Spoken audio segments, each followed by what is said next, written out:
Hey neighbors, Mr. Rogers here, and we are going to play some Civilization 6 with the brand new July content update, which gives us a new civilization, along with the Secret Society's game mode, and the Diplomatic District.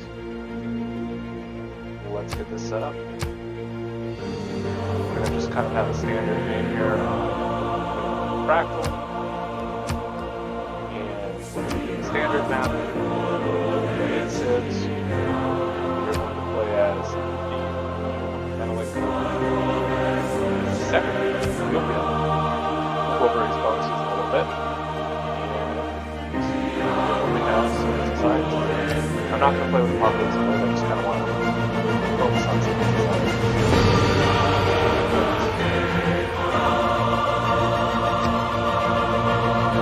Let's go ahead and find out how cool this is.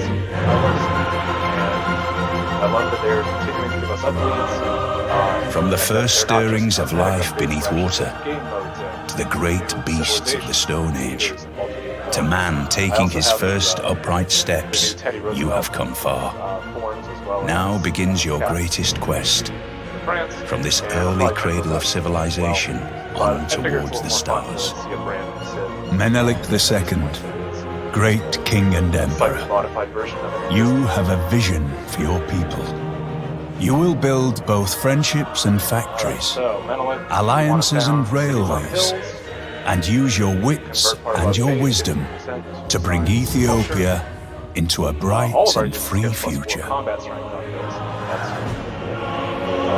International trade route, we have plus 45 faith for resources of origin. Resources provide plus 1 faith for each competency. We can purchase archaeological digs and archaeologists with faith. We get the ornament capital, our hills movement. We get the rocky church that gets some adjacent things.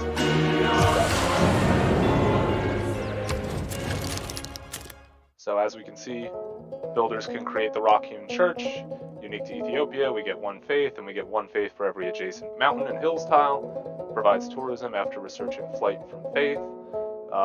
So that's nice. We can really kind of leverage the amount of faith that Ethiopia can generate into either a science or culture victory path, depending on how the game is going. Of course, we could try to spread religion. I think it's a little more interesting with Ethiopia's bonuses to try to go for a culture victory, but still have enough science to explore that if that's an option that makes sense. Okay, so we start right on a hill, which is nice, but it is a tundra hill, which isn't as nice. However, we have a good tile to work right here, right away, giving us gold right out of the gate with the truffles. If I moved to it, we would get the truffle luxury resource right away, but I would give up a turn of founding, and then I really would not have a great tile to work around me. Here I have, to be honest, this is not the greatest start position. Let's see what's up this way.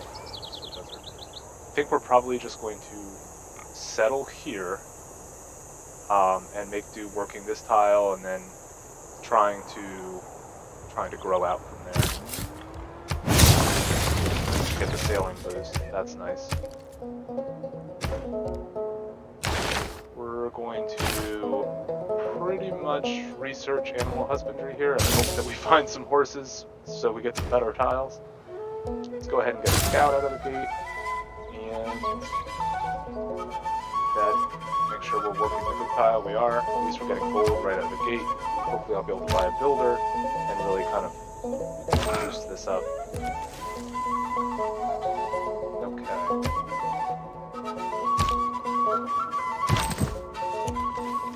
So, what I really want to do here is just a little bit of exploring with my warrior. Hopefully maybe find a city-state right away. One that would give a faith boost would be nice. They have changed how city-state boosts work now. So, it's going to be a little bit interesting. I think that they've been nerfed a bit in the early game. Instead of getting a massive boost right away, it looks like you get steadily progressive boosts over time as you build more buildings in the districts that correspond to that city-state's rewards. Okay, the wheel. That's fine. I'm gonna send my scout south, and there's a barb camp down there. Let's pop this thing around. Keep moving this guy back down. We want to kind of find out what's around us and a good secondary spot for settling, because, to be honest, my capital is not in the greatest start location. At least we are on hills, though. And we are finding some goody huts. So if we look at our capital, we're getting a little bit of boost just from the existing things in place, but once we start getting some faith generation in here, because we were founded on hills, we will get additional boosts to culture and science, which will be kind of cool. You're going to cause trouble, Mr. Barbarian. I don't like you. So, working a 2-1 tile or a 1-2, I'm fine with this. I kind of want to keep this city growing. I want to get this tile up here, this tile here, and sort of get some builders online and improve these as soon as I can. Alright.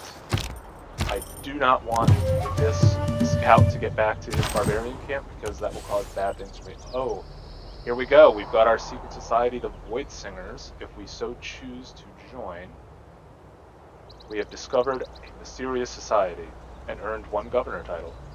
So that's interesting. I guess I could use that right away on any governor, if I didn't want to join the Void Singers. And the question is, do we want to join the Void Singers?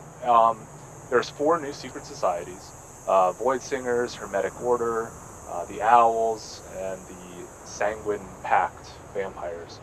They all kind of do different things. From what I've gathered, I actually think the Void Singers are one of the stronger secret societies for Ethiopia, because we're going to be generating faith. And Ethiopia takes its faith and turns it into culture and science, as we've seen.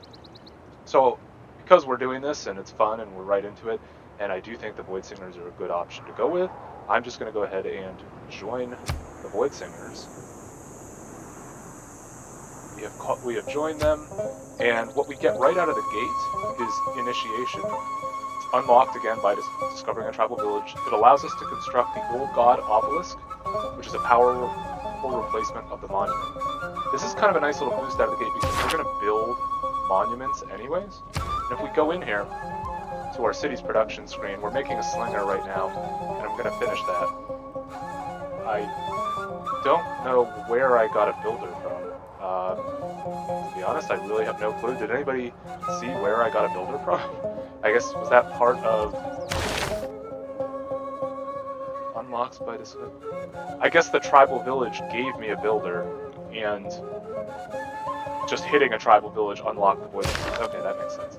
So, Old God Obelisk, now replacing our monument in every city, because secret societies apply to your entire empire, not just a city that, like a normal governor would be placed in a city.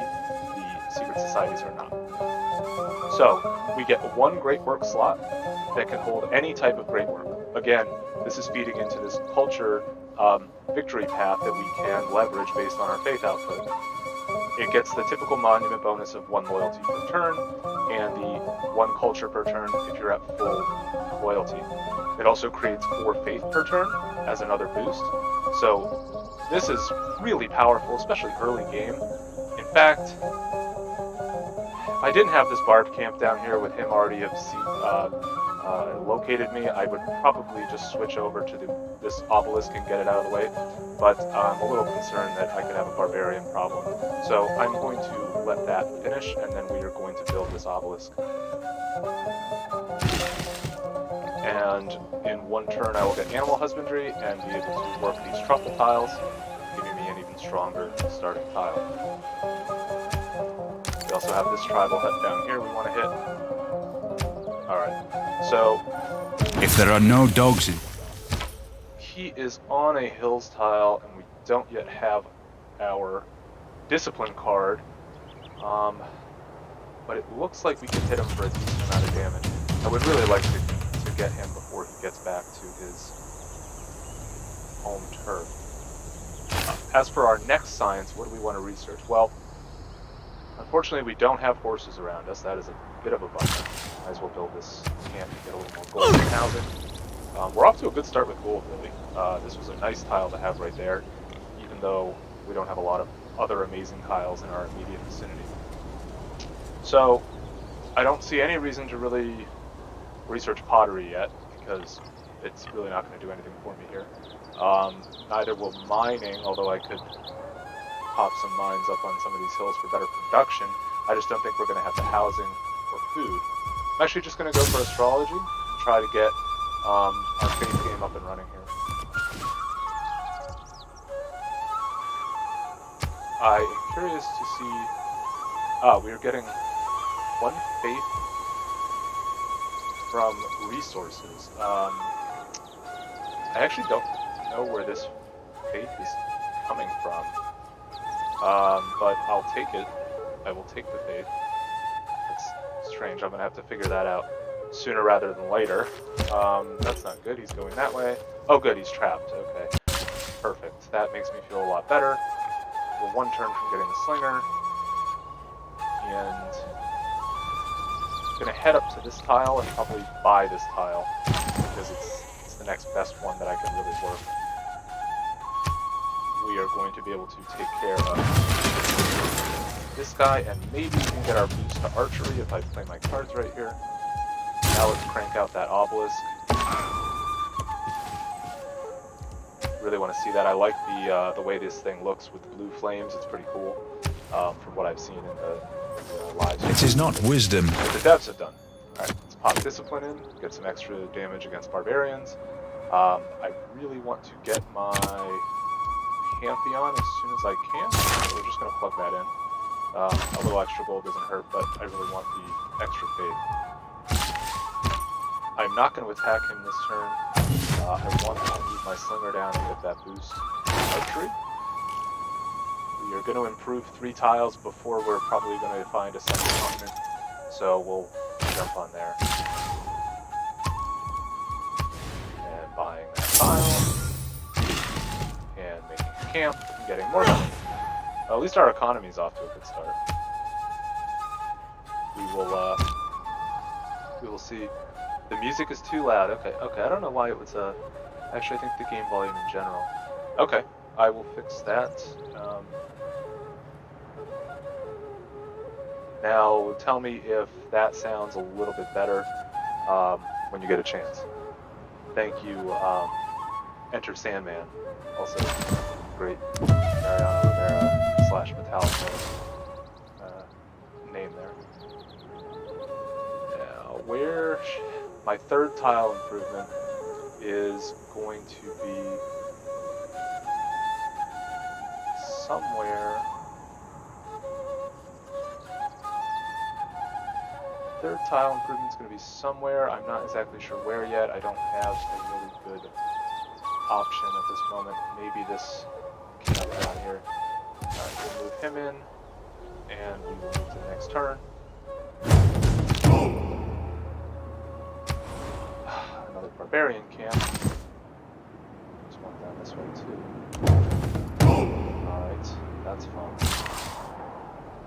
Yeah, we will move this builder. Out here wouldn't be bad. Let's do that. Let's try to go for this cattle. We need the food. We don't need to do anything over there. And over here. Looks like we can get off. Get our boost of archery. Heal up our scout. A few turns from our old god obelisk. So that will be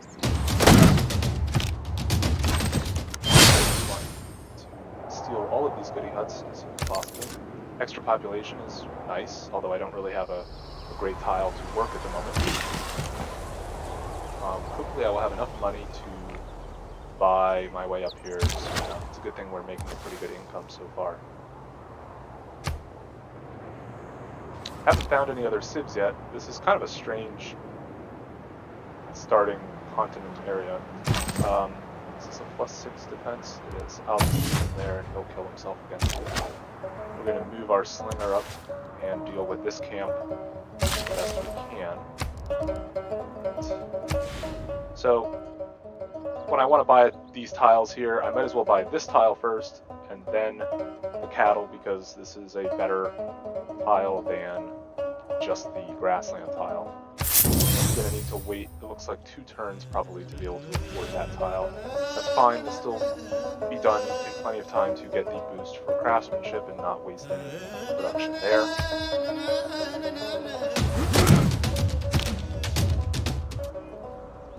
Sit out 1 more turn, and he's also going to get a promotion, which is nice. Again, we're just going to do that. Up. So we'll jump into the city hut, military tradition. It's somewhat helpful, I suppose, but I probably would have boosted that on my own. A waste. Okay, get himself there. I do not want to move to this tile to attack this barbarian camp, because it is a marsh and you lose defensive strength if he were to attack. Sometimes when they're on tundra, they will actually attack out of it. So I'm going to move over to this stronger tile before attacking this barb. And we should be able to buy this tile now. If you didn't know, tile costs increase as you move through, and costs for certain things increase as you move through the tech and civics tree. So it's cheaper to buy tiles earlier. You also have less money earlier. So the music is still too loud, huh? Okay, I will see if I can fix that.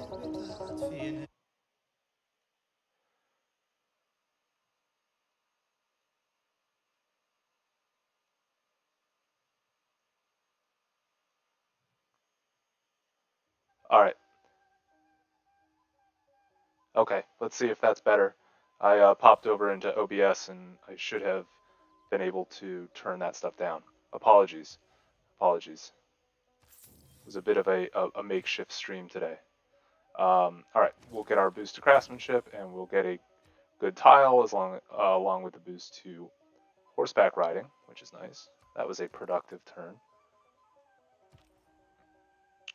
He's probably healed enough to just check out instant death that's down there. Man, a lot of barb camps. It's good and it's bad. I'm going to get a good chunk of era score early on, but it also means that I'm on a constant defense here of trying to deal with these ridiculous barbarians. Alright, what Pantheon do we want? Let's see what our options are. So somebody has already taken religious settlements, so we can kind of ignore that lost opportunity there. 2 faith from tiles with breathtaking appeal.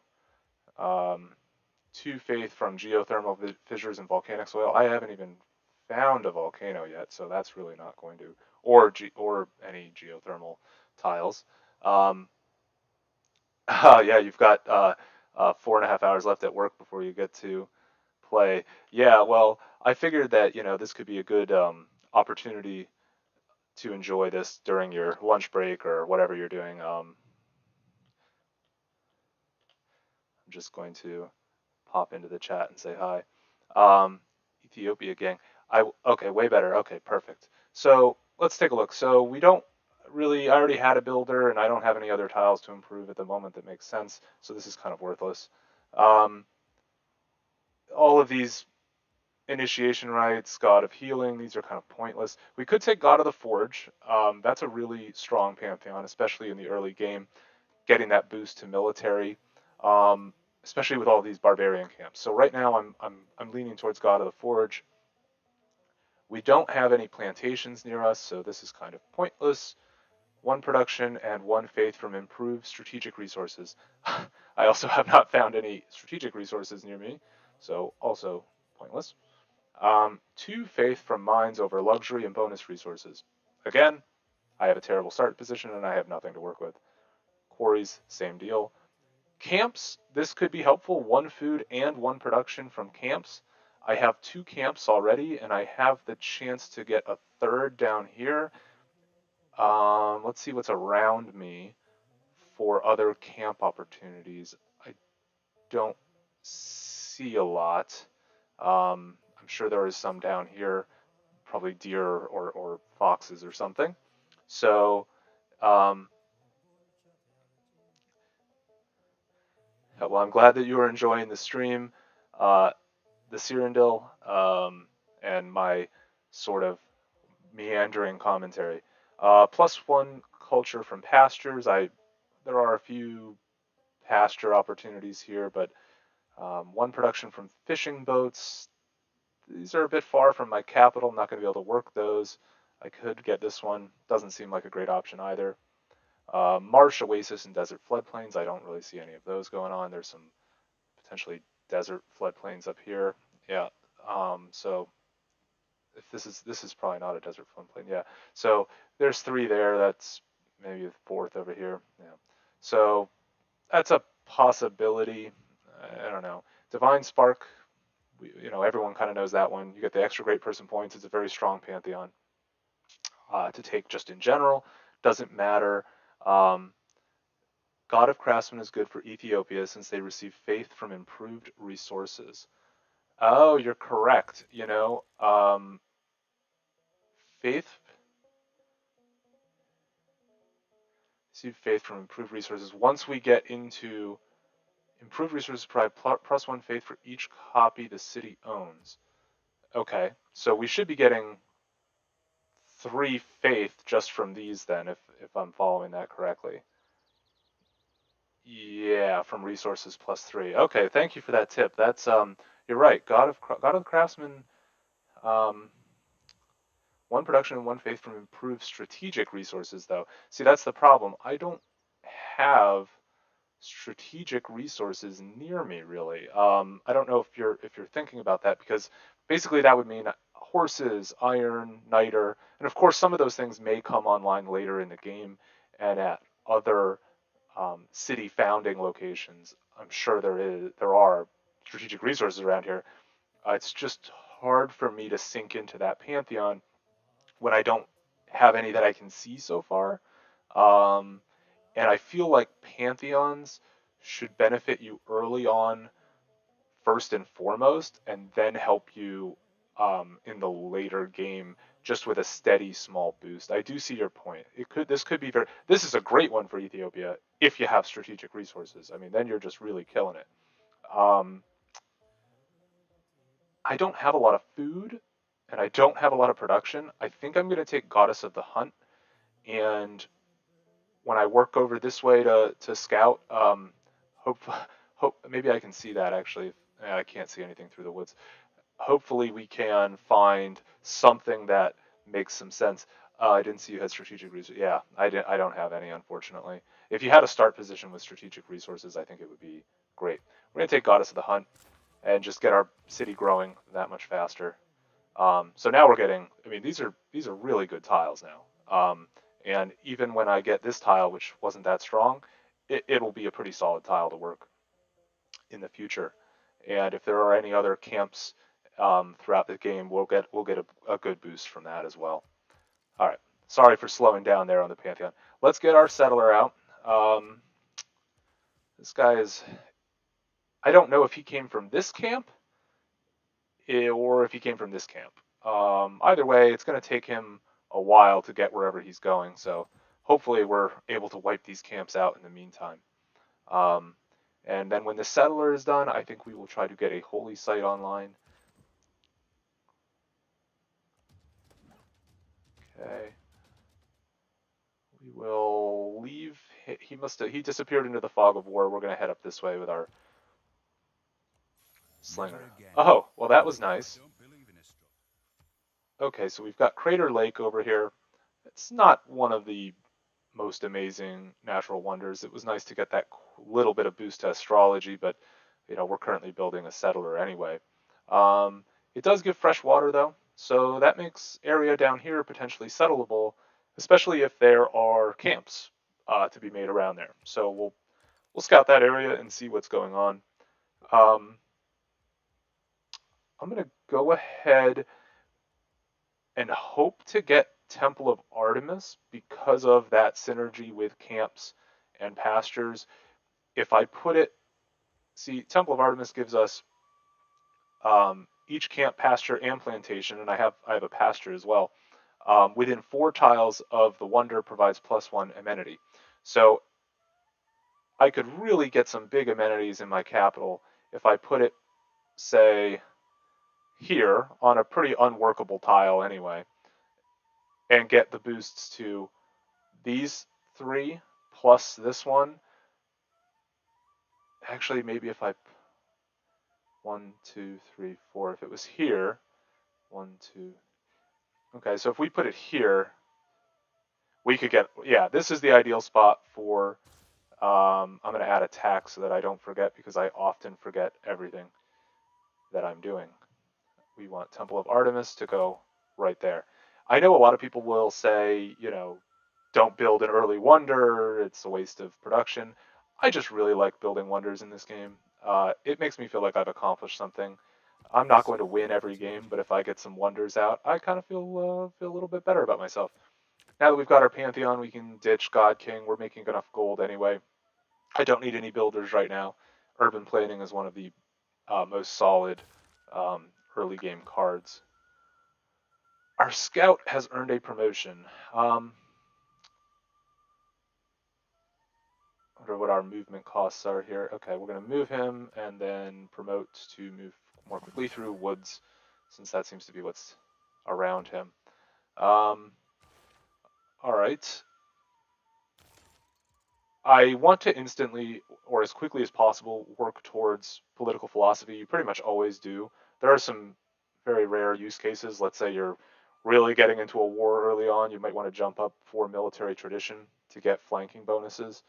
Otherwise, you pretty much always just want to push political philosophy in the most efficient way possible. I'm going to let him heal up for another turn over here and continue to see. This is not good. This scout was from that barb camp, and bad things are about to happen to me. So we're going to bring him back and get the upgrade to archery as soon as we can, because, yeah, bad things are going to happen. If we kill his, yeah, see, he's already now, he's going to start, because we're on deity, and the scout has alerted the barbarian camp, he's going to start spawning troops out of here like crazy. I am just thankful that there are no horses around him, so he won't be able to spawn horsemen or any chariot arch, the horse archers.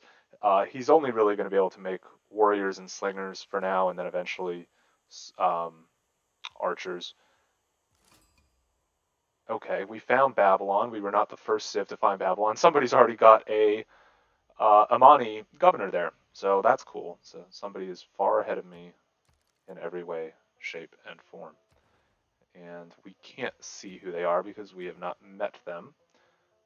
But that is actually, Babylon is a pretty good scientific city-state if you are generating great works. For me, it would be very good because with the Void Singers, we're going to be able to generate relics later on.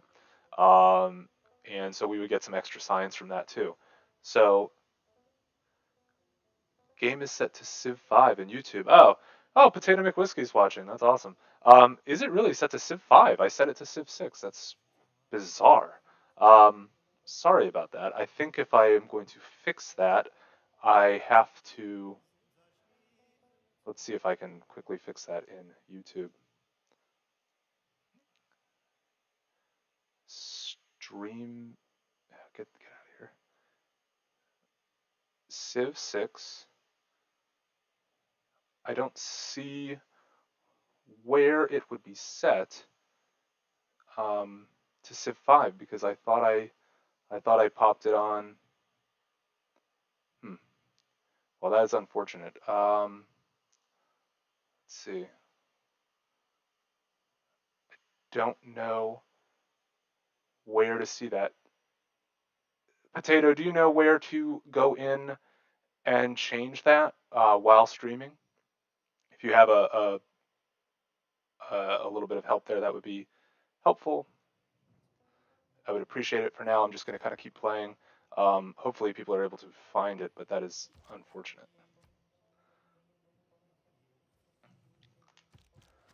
Okay, this is going to be unfortunate. He's going to pillage.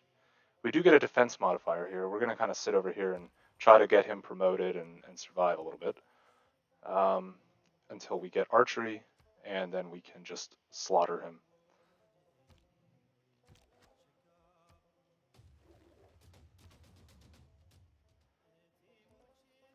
Unfortunately, there aren't deer or foxes down here, which undermines my Pantheon choice a little bit, but I think we'll be able to survive. Okay, he'll get a promotion, and then we'll wipe him out. The Slinger with the defense modifier here for being in woods is going to do just fine. Unfortunately, the Relentless Army is going to be coming. He's going to be able to attack me on the next turn. I think if I weaken him, I will survive and be able to take the promotion. Oh, I should not have done that. I was not even thinking for a second. I was looking at the Sanguine Pact. Huh? So I'll show this to you. We've already joined our secret society, and you can only join one secret society per game, and you can't switch. So, but we can, yeah, so they won't even show us the Sanguine Pact in here as like a grayed out option. They're just not here. But we do get a governor title for that, so that's kind of cool. We can't yet promote our Void Singer society because this is unlocked in the medieval era. This is cool that you get a governor title for that, though. I'm going to go ahead and just take Pingala and get the boosts, the further boosts to culture and science in my capital. Okay, this warrior is I really screwed that up. I got the boost for killing the Barb Camp, but I should have taken the promotion. I was actually looking at the chat. Yeah, no, I thought about re-rolling, but it just seemed so dirty. Like I'm doing a stream and playing with the new Ethiopia Civ, and then like re-rolling right away. I don't know. I did have a really bad start here though. Like this is just horrible. There's nothing. Even my natural wonder near me is just crap. So I appreciate you acknowledging that I'm fighting the good fight here. Don't know how far I'm going to get with the good fight, but we will see. Oh, he survived. Ooh, we got lucky. We got lucky. All right, so this is very lucky. We survived with 4 health, and now we will be absolutely fine. That is excellent. We want to take the promotion first, and then we will upgrade him to an archer. I want to grab bronze working. Do I go Holy Site? Or do I try to push Temple of Artemis? See, sometimes on deity, the AI will make the Temple of Artemis. They will do it. I'm surprised I haven't found anybody yet, too. I really do want the Temple of Artemis. I know this is probably not optimal, but given what I'm working with here, I am going to just go ahead and make that. Okay. As for my second city, this is a bit of forethought as to where I want to settle. I wish I knew my surroundings a little bit better. I don't have anyone to escort him at the moment. That's kind of not ideal because there's a Barb camp still active down here. These guys are coming from up here. The safest way to go to settle right now is going to be over in this area, and I really do want to get my second city down. There are some great tiles over here. I think if I settle right on the Jade, that would be pretty ideal to have these tiles around me, be on freshwater, get the luxury resource without having to make a builder. That's what we're going to do. We're going to go over here and settle on the Jade. Let's learn a little more. And, if you don't know, I like to scout desert and snow tiles because it does seem that the tribal villages, the goody huts, spawn a little bit more frequently there, and you get the most value out of your scouts if you're cleaning up tribal villages and finding natural wonders for era score. So that's what we want to do.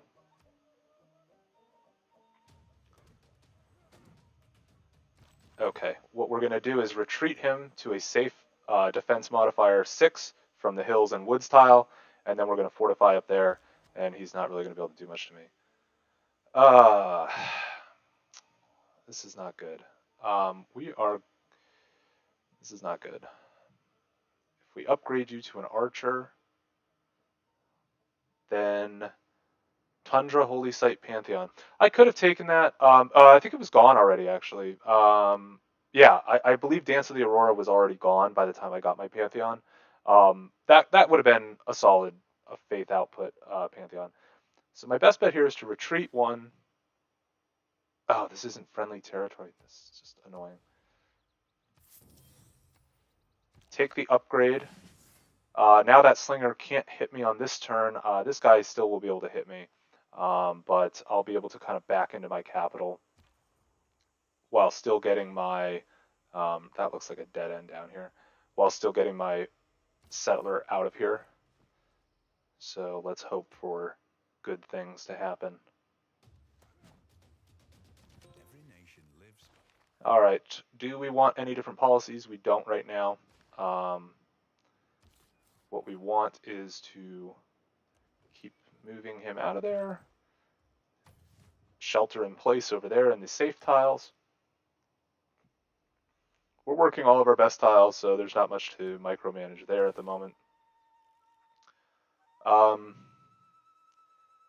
don't think I'm going to probably get either of these, but I am going to build a district after I finish Temple of Artemis, so let's just go early Empire in case we somehow grow super quickly.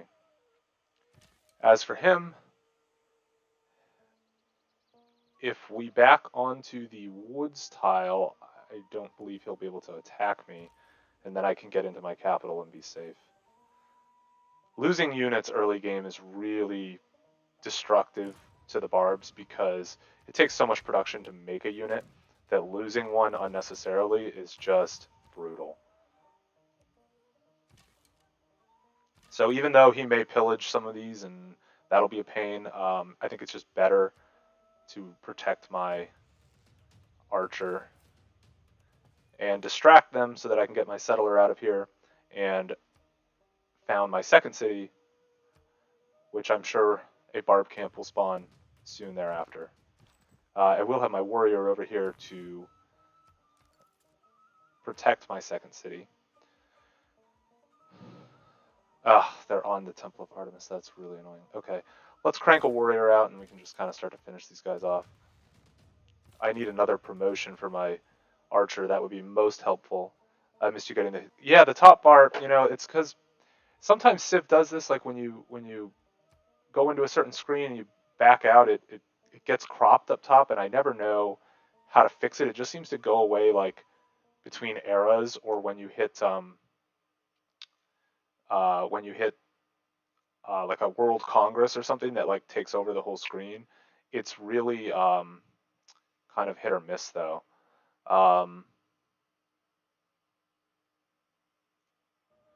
Not sure exactly how I can fix it. I don't think I can. It will just go away at some point. Maybe if I resize the UI. Let's try that. And that is locked. Okay, cool. Thanks. Thanks, Sid Meier. Appreciate it. Locked the UI scaling.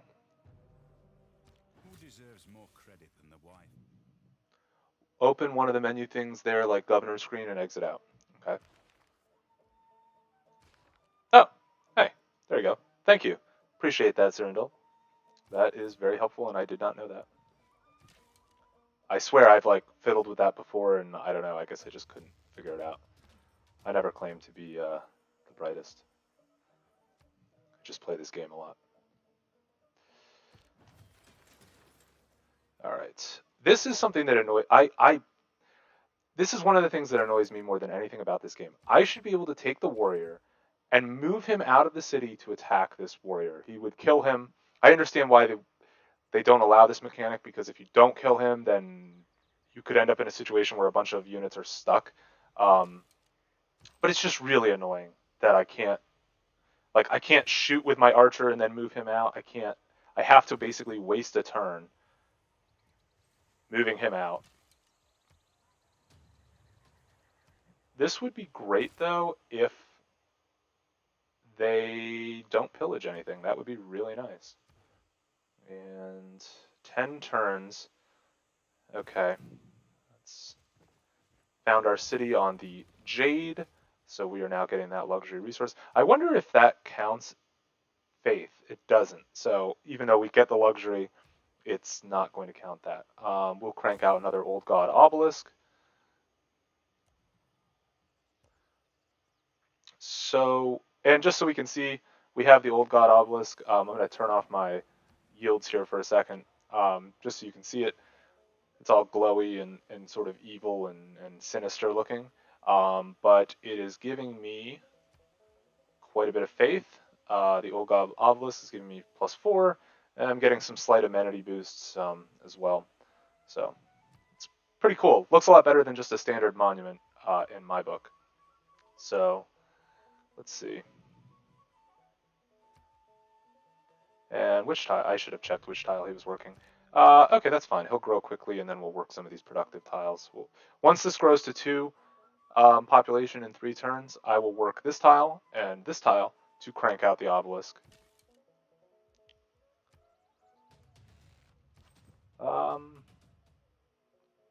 I am going to move over here so that he can't disrupt my building of the Temple of Artemis. I would really like to get the Temple of Artemis done in 8 turns. Let's see if I can get any more production. I can't. And I'm not going to grow for 14 turns.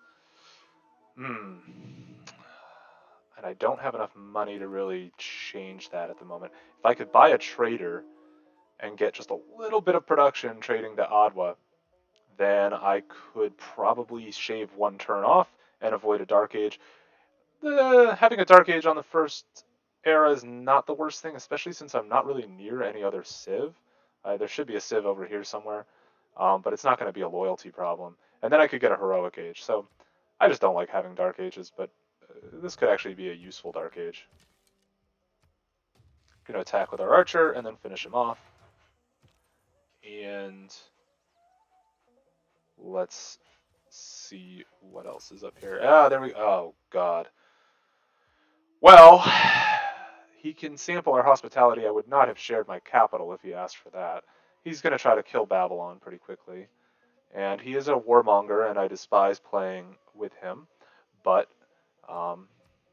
what can you do? He's a little far away, so hopefully he's...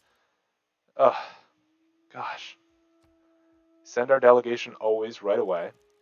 I don't have open borders or anything I can do with him yet. He's already got 20 horses, and so it's going to be a bit of a gamble as to whether I'm pretty far from him. I don't think he's really going to. This is defensive terrain. He can't really mess with me too much. I'm not too worried at the moment. All right. He must be a member of another secret society, and we can't see that yet because, oh, there you go, member of rival secret society. So this is another new implementation with this update. So AI civs will either like or dislike you based on whether or not you're the member of the same secret society. So if he were part of my my Void Singers, then he would like me, but he is not. We don't know which secret society that he is a part of. Oh, he is Owls of Minerva. Okay, so I guess we can see that because we sent a delegation. That's my assumption. So just take a picture.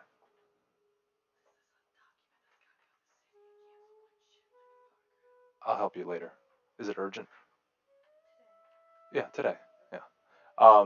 So it's looking like he's going to hate me probably for this entire game.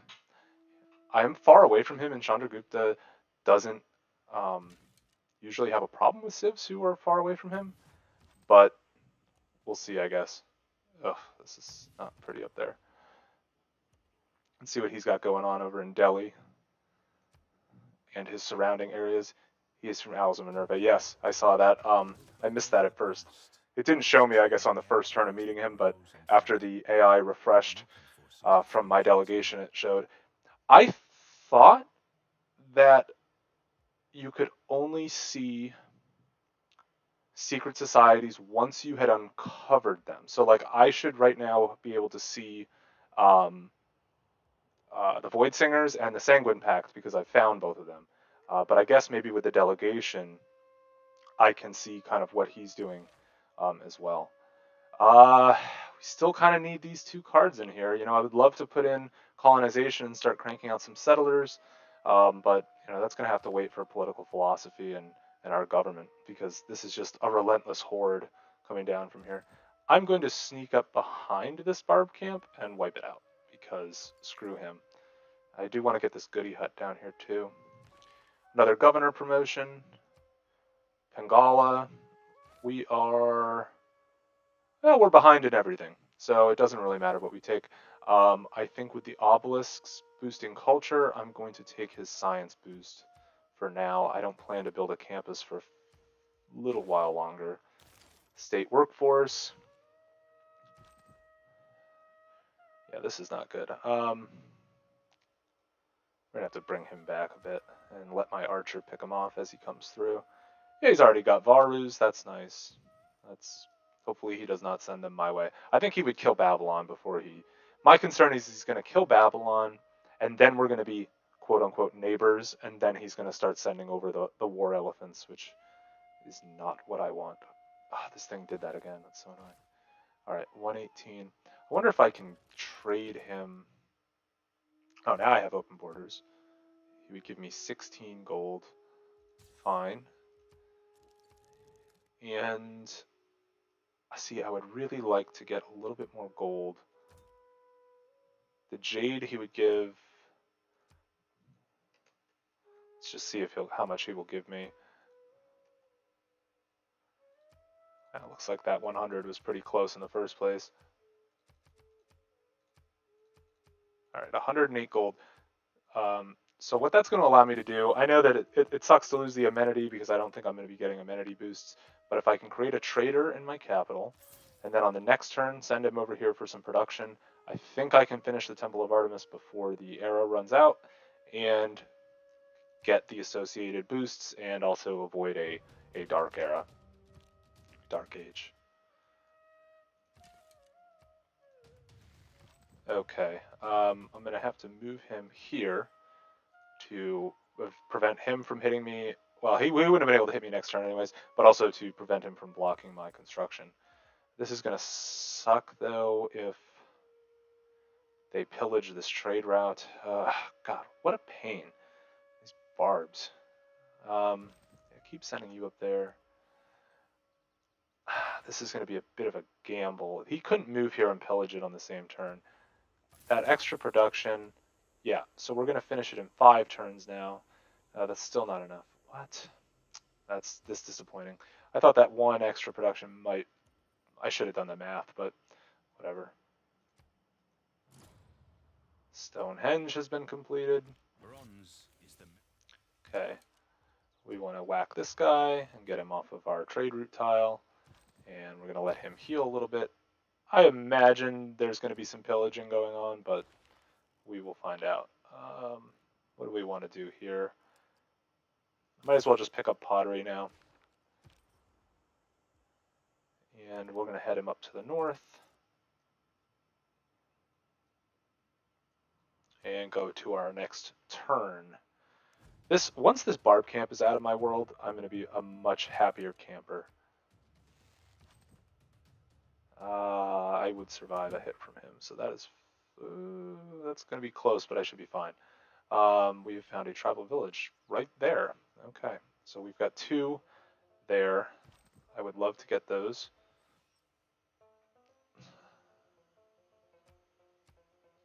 Yeah. Looks like we've got another civ up here. It might be Gilgamesh, but we will soon enough find out. That will boost me. Am I going for a religion? Probably. I would imagine that, yeah, 2 have already been founded. Surprisingly, Sandragupta does not yet have one. This was the person who took religious settlements. And this was Tundra Tile. This was the Dance of the Aurora that I wasn't able to get. Interesting. Looks like this update may have changed how the AI is selecting its beliefs a little bit. It's possible that this is just a coincidence, but usually they would take choral music and meeting house almost 99% of the time. All right, let's take our promotion. And can I keep him from movement cost 2? I can't really keep him from pillaging that if he wants to. He already has pillaged it, so it doesn't really matter. Unfortunately, that pillaging really hurts because I lose those boosts from having an operating camp there, which kind of sucks. Wilhelmina. Okay. I am going to try to get a religion. As soon as Temple of Artemis is done, I'm going to plop a holy site down and spam holy site prayers, probably. Always send a delegation right away. Only very rarely does the game not let you send one right away. Sometimes if you meet somebody while the turn is advancing, and you don't have the opportunity to actually like talk to them before they instantly dislike you, then you can't. But otherwise, you usually can. It does have open borders. Yeah, that's fine. So getting open borders will make them like me just a little bit more. Let's see if... Oh, she's a member of the same secret society, so +8. So she's going to be a friend. She's going to be a friend we can rely on for a long time. We are going to have to send her a trade route or she's going to hate me because that is what she cares about, always. Billionaire tries to maximize trade routes, likes civilizations that trade with her, dislikes those who do not. And naturally, every time I play against her, she's too far away to send a trade route, at least right away. And then she eventually hates me. I think the Void Singer thing, though, might keep her... Yeah, might keep her a little happy. I think we'll be able to maybe become friends. Let's see. Nope, not yet. Okay. It was a little too soon. I should respect her space. She doesn't want to be friends yet. That scout is just sitting there alerting them the whole time. That's really annoying.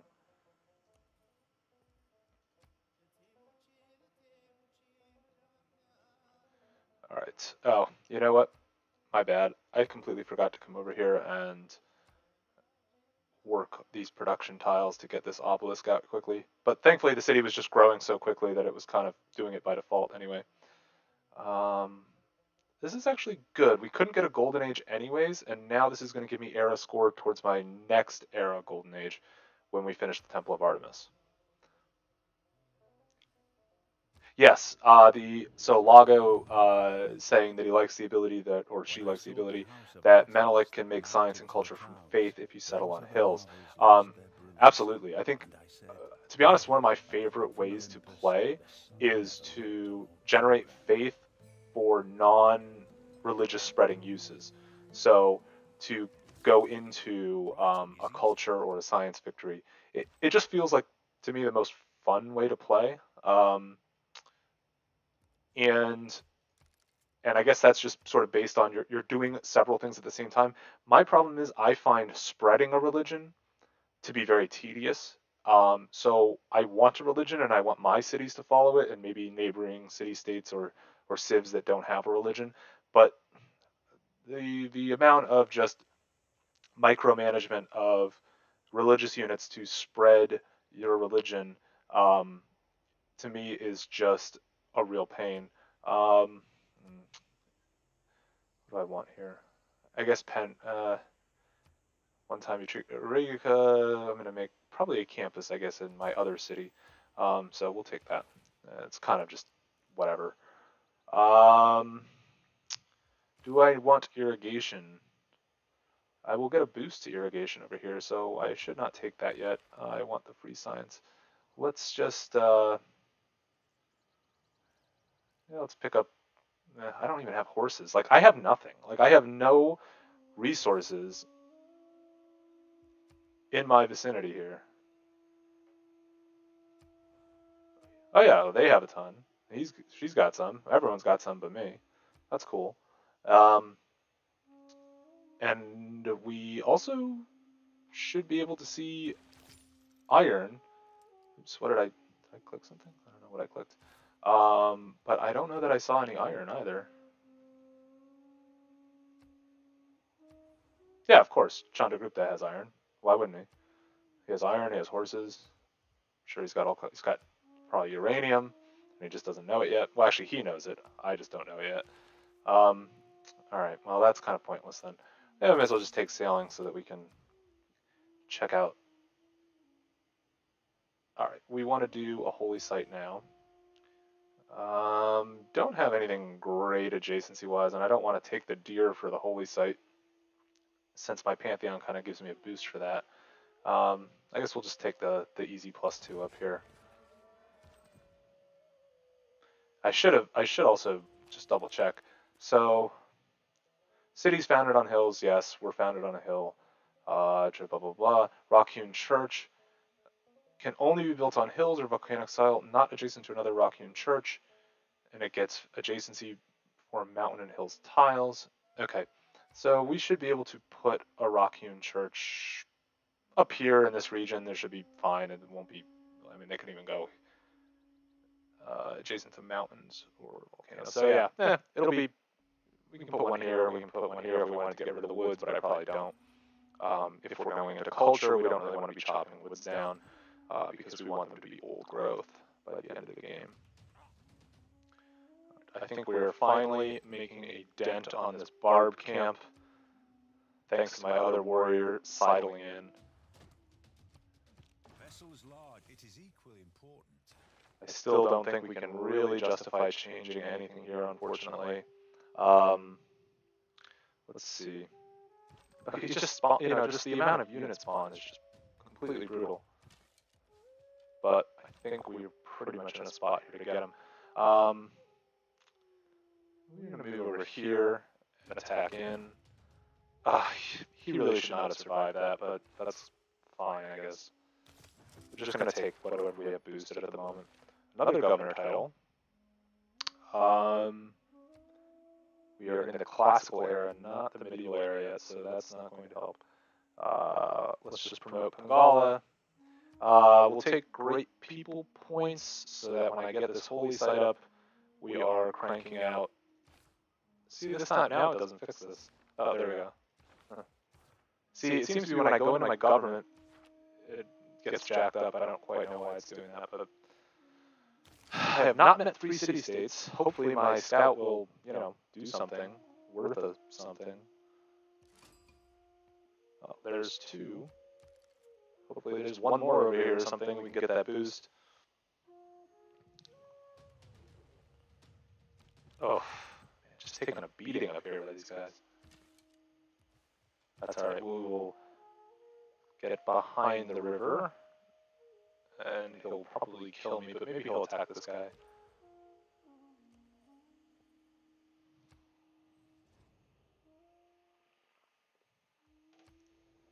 Yes, okay, good. So, no, well, that was not good, but I kind of thought that was going to happen. I didn't have much choice.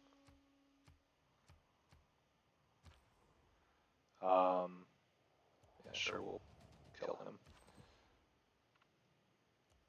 Hopefully, another unit does not spawn, because that would be really obnoxious at this point. We should be able to wipe them out. So, yes, he considers us far from him. So, we're net positive at the moment. Even though we are a member of a rival society, so that's not bad. I don't know why she doesn't want to be friends yet. She should love me. I don't know why she's got such a... First impression system seems a bit random. You can get a good... I think like if a warrior meets a warrior... See, now she likes me. Then it's a bad first impression sometimes. But if a scout meets a scout, it's not. I don't quite understand how that system works. And I've seen other people say that they don't understand how it works, and maybe it's just random, or it has to do with your actual civs historically not liking each other or liking each other. Man, I have no resources at all. Alright, well, I guess we'll go for a district then. Finally, we have purged our dear homeland of this horrible barb camp. that caused much anxiety. We still have the one down here to deal with. They haven't really been. I think I killed their scout earlier. Their scout went some other way, but I'm gonna have to go down and clear them out before they become trouble too. I certainly don't want to be dealing with them all day long. All right. I said I was gonna build a campus over here. Kind of. I could buy a builder and soon enough. Okay, we have some +2 campus spots. Is this rock church? Okay, hold on. Rock-hewn church. When does this unlock? Is it just? It's just always available. Requirements. Drama and poetry. Okay. Well, we got a boost to that because we did build a wonder already. Government Plaza. Could do that and then get a +3 campus off of the Government Plaza. So, if I... let's see. Yeah, +3 holy site down there. I don't know if that's worth it. Could just crank a settler out. We're going to get political philosophy, and then we'll be able to boost our settler production. I think I kind of need a campus, though. I don't want to spend money on a location, and I don't really want to make my government plaza here. I guess it could go here. That's a good tile, too. This is a real, just unfortunate layout of tiles. I got a really bad start. Maybe folks were right, and I should have re-rolled it. But you know what? Let's do a scout. We'll pick up these goody huts and then just figure out what's over here. That maybe seems like the least worst option. Oh, I hate the Khmer. I really hate the Khmer in this game. They're relentless with their religious spread. Let's see. And let's give you open borders. Make you like me a little bit more. Boom. +6. Get some. I'm going to leave him up here and heal because having this area revealed, except for right here, I don't think I could actually have both of these. We'll keep barb camps from spawning, and I just don't want more barb camps up here when I already have a problem down here. Keep him moving. Unfortunately, I lost that other warrior that would have been helpful for dealing with this down here. It's a nice thing that he's on the other side of a river, though. My archer will be able to kind of mess him up slowly without taking too much damage. I really want to find another city-state. And you're working the good tiles, and you're working... I need to repair my camp. Somebody... Yes, send me gold. I need gold. I need to buy a builder. I'm a big advocate of just buying builders. But 3 turns is pretty low. I do want to spam Holy Site prayers. Let's see. So we have one Civ who's going to get one well before I will. Another who already got one. Another who had built Stonehenge. So 3 out of 5. I think it's worth it to do the Holy Site prayers and try to get that, what's going to be the last religion after that other player claims his on the next turn.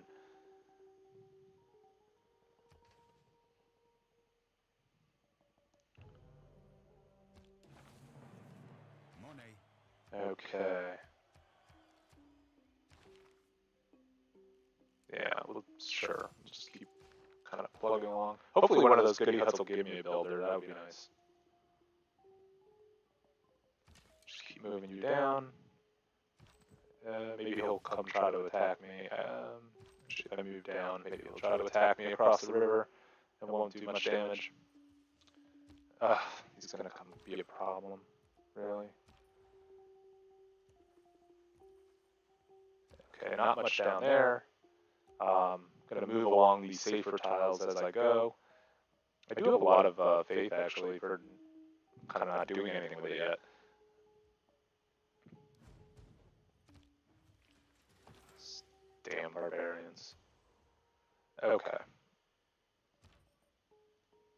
first grab this one. And in the meantime,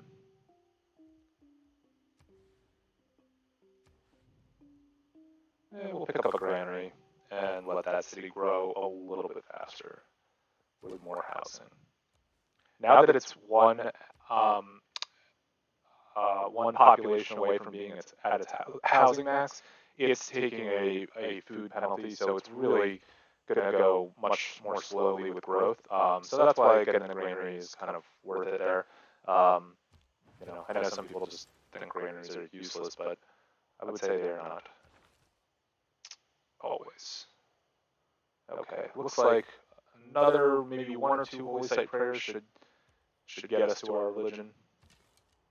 And then we can also change up some of our policies. Alright, we will hit this guy. And he's not going to really be able to move out of here, so it would be really annoying if he pillaged that. He probably will. I hate these freaking barbs. Oh, maybe he won't. Okay, we finally got a legitimate form of government. Generally, when I'm not at war, I'm not going, or I don't plan on being at war, I don't take oligarchy. Autocracy, I'm not really cranking out wonders. The bonuses to the government building and palace are nice, but 2 military slots when I'm not really focusing on that is kind of a waste. So it seems like Classical Republic is the best thing to go with.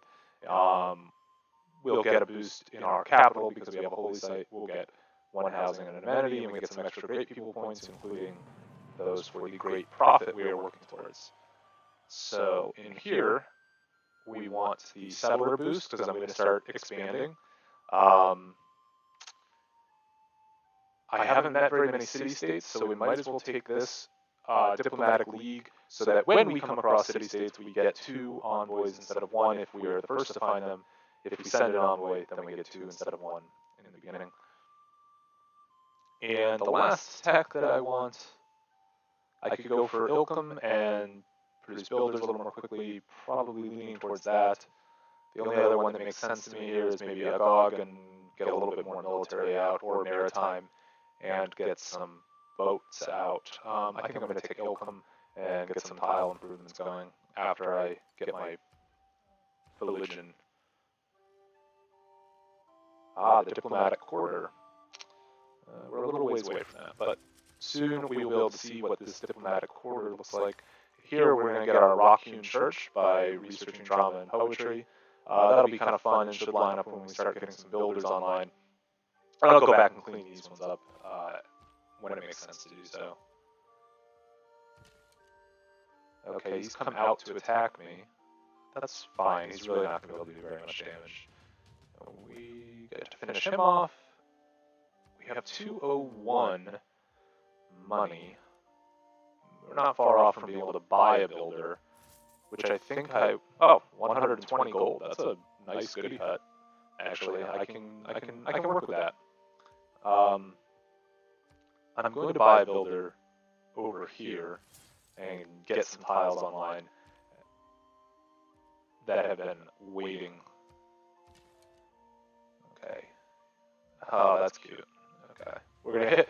You always kind of want to hit, if you're at full strength, you want to hit the stronger health of the military units you are fighting against, because that will reduce the amount of damage they can do to you and ultimately will save you in the long run.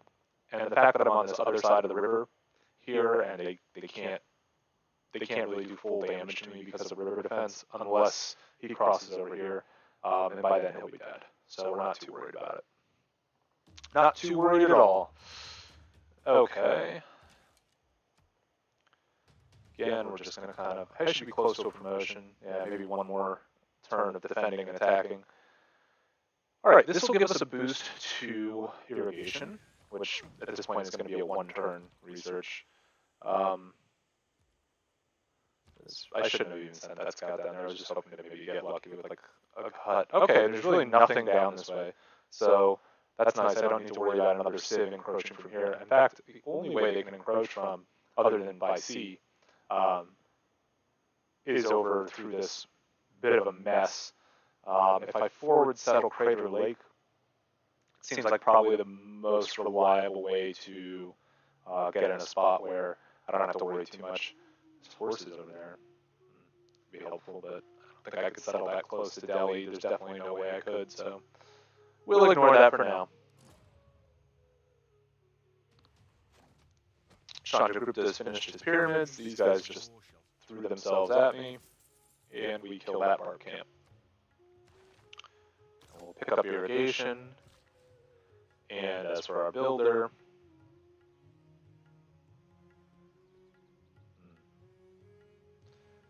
get this copper mine online. Probably will do that, but first grab another farm tile. 20 faith, that is fine, I guess. It's not very helpful, to be honest.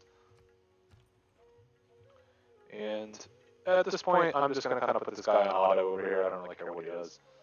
He's probably not going to pick up any other good guts, and micromanaging him just feels like a waste of my time. And he'll probably get himself killed, because that's how it works. Okay. How close are we to our great profit? We are 2.8 points away, and we are generating. This is kind of, we can't really see because of the Holy Site prayers. But anyways, we would not be able to complete another Holy Site prayers before we would just get our great profit anyway. So let's quickly crank out a builder, and then we'll get back to work on infrastructure, and we'll send this guy back home to heal up. I'm going to get him kind of headed where I want him to go, and then I'll let him go on auto. Otherwise, he'll just ditz around here for like 80 turns, which is useless. Totally useless. Okay, grab another farm. Might at some point get a feudalism boost, which I like never get, because I don't make a lot of farms, typically. I'm tempted to just research the... But I think I am going to get a boost to that pretty soon. I'm not... yeah, I'm not going to get... I don't have any iron, so I might as well just get this out of the way. We'll leave you up there.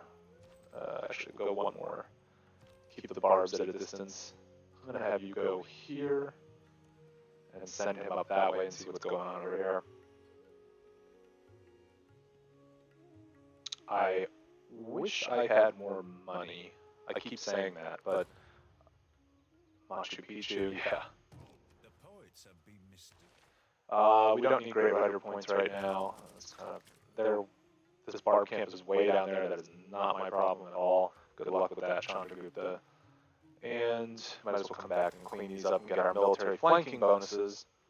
We've got our great profit. And what are we going to build in Addis Ababa? Let's see.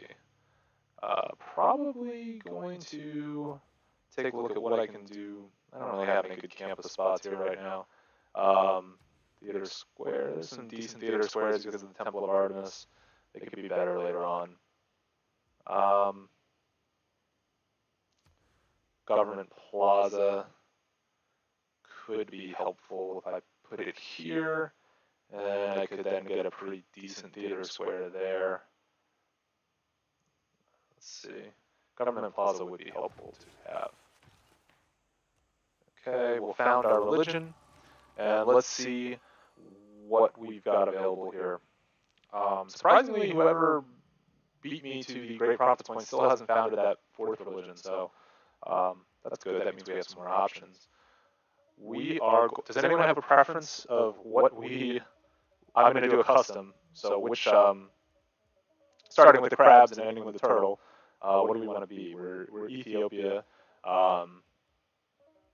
We could be pretty much any of these probably, and kind of have something cool. We could pick a silly religious name for our religion. I'll leave it up to the chat if they want to have one or not. I'm going to do my other stuff, and then if nobody has said anything, I'll just pick one for us. Ooh, and we're going to make a rock hewn church over there. Okay, we're going to send him up just a little more, and Gonna sit. Oh, see, I could make a rock-hewn church right there, actually. That might not be bad. So rock-hewn church, again, I just have to read everything like 5 times when it's new. +1 faith. +1 faith for every adjacent mountain and hills tile. So this would be 1, 2, 3. This is the hills. 4 +4 faith. Is this... Unfortunately, I didn't found the city on a hill because I'm stupid and I forgot that that's what I should have done. But this is a pretty good rock-hewn church, so I might actually just build that and take a look at what that looks like. As for our religion, let's just pick one. We will pick... we'll pick the 2 fish, and we will say... rock-hewn... We will call it the Rock the Hewn Church. Okay. And what options do we have? We could right away take Divine Inspiration and get +4 faith for World Wonders. However, Reliquaries works really well with the Void Singers Secret Society that I joined because we will be generating relics. Not that I have any right now, but this seems like the absolute best I should take with this particular Secret Society. As for our next one, let's see, 2 science, but religious spread. I tend to like, I like the pagoda, diplomatic favor. You can sell it and really kind of boost yourself as you go. The Gurdwara is good because it gives you 3 things: food, faith, and housing. 1 slot for religious art, that doesn't really help us. We're not going to be getting a lot of religious art. 1 science. Missionaries and apostles being cheaper is helpful. So is religious spread. So is 2 science, culture, gold, and faith for each city following it that has a world wonder, since I tend to build wonders. I think I'm going to take the Gurdwara, though, and continue to help my existing cities grow. Okay, we get the boosts for that. Did I already check to see? Yeah, we just don't want the Great Rider points. And you're going there. We're in good shape. We survived the early onslaught of the barbarians. I only have 2 cities. I really do need to start cranking out some settlers. But we will get to that. All in good time. All in good time. I'm going to leave him up there just on alert. You're still heading back to the capital. You are going to make a rock-hewn church next turn. Insufficient amenities. Does anybody have some cheap amenities? He does not like me yet, but he doesn't hate me either. I'll take it. Okay. I guess I understand that. Sure. I want to end spiritual suffering. Absolutely. Okay. We're going to crank out a settler from over here now, and we are going to get a nice boost from this rock-hewn church. So that's pretty nice. 2 food, 1 production, 4 faith. That's a solid tile, especially for... Unfortunately, I really botched the city and didn't found it on a hill. I guess I should have found it at, like, probably... It's not really a great hill on freshwater here. I guess I should have just found it here, maybe. That wouldn't have given me very many good working tiles. This was just not a great spot for...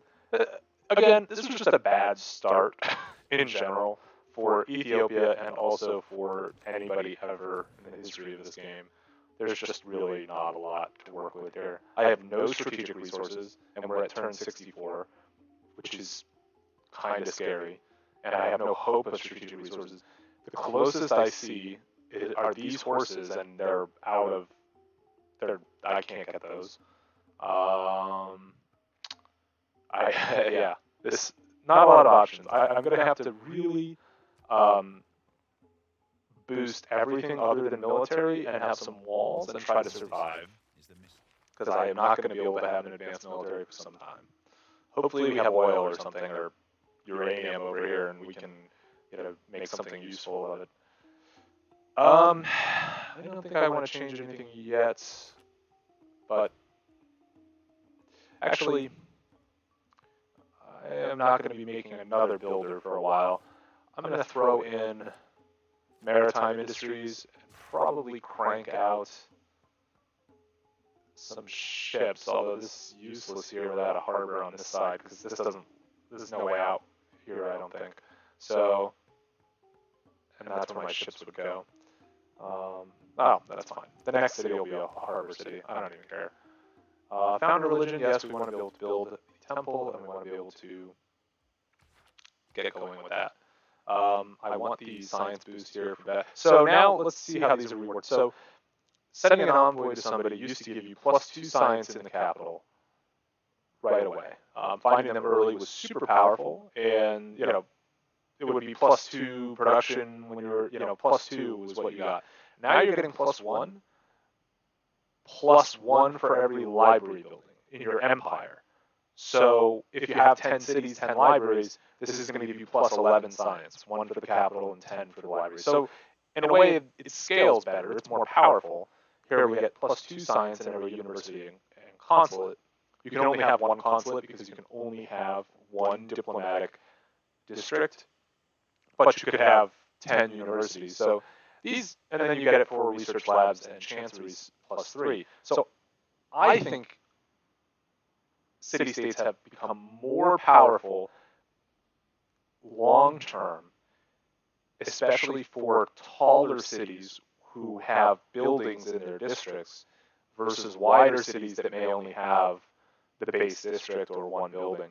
But they've definitely been buffed and nerfed a bit. They've been nerfed early game because you're not just getting a boost of 2 science on the 3rd turn when you run into a scientific city-state, and that's like 100% boost to your science. So you're not getting that anymore. I do want small boost to science though. Okay. As for this rock-hewn church, what would this get me? This is hills, right? Okay, not zoomed out enough. This is hills. This is hills. Hills. So we get 1, 2, 3. And we're working that tile anyway. So we might as well make that a rock-hewn church too. The Khmer want to be friends. I'm all for it because I'm not going to have a military. Oh, and he's got some jade. We'll take that for cheap. Even though I have jade, I traded it out currently for some cash. So I'm going to want to get a shrine up here so I can get some missionaries out. He's sending delegates. He's being friendly. I like that. Friends are nice. It's tempting to just build the hanging gardens, but like a granary would take 3 turns and give me 2 housing and 1 food. The hanging gardens is going to give me 2 housing. I think I just want to get my shrine online and then the Gurdwara after the temple. Still can't get the ritual unlocked. I want to pump out as much faith as possible in order to get some of these boosts. As for our governor, we'll now just grab the culture boost. I'm pretty much done with Bengala for a little while. Eventually, we will give him curator. Hopefully, we have a bunch of relics at some point from the Void Singers, and we can really take advantage of that and the boosts from those. Rock-hewn church, 4 faith, very nice. So, I hate how it keeps doing this. So, we're really, for only having our religion just founded, we're cranking out a decent amount of faith at this point. Let's see, I can't see some of these players, but like, we're getting 28.6. That's a good bit more than the Khmer, and they're usually pretty religious. The leader's probably somewhere up in the 40s, but we'll catch up pretty quickly with these rock-hewn churches. I'm not too worried about it. Not too worried at all. The Lord made us all out of. I'm kind of just, we're going to go for mathematics and check out the diplomatic quarter because it's new and it's, I think what some people are here to see. We could get an envoy to Babylon. We pretty much always want to do that.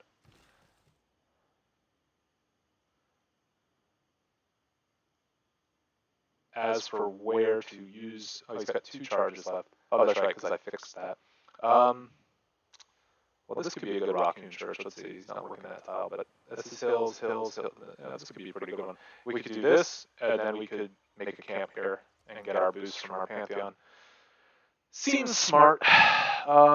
And what else? What can we buy that makes sense? Nothing. Okay. Moving on.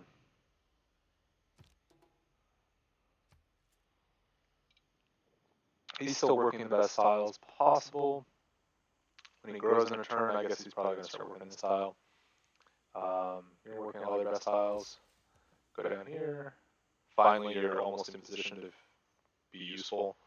Oh, perfect. Swordsman. That's nice. Be nice to have iron. I wouldn't know what that's like. Yeah, he's... Oh, so this is nice.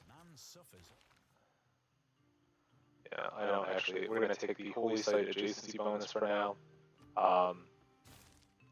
And get even more faith cranked out. This is a +5 faither. So that's really nice.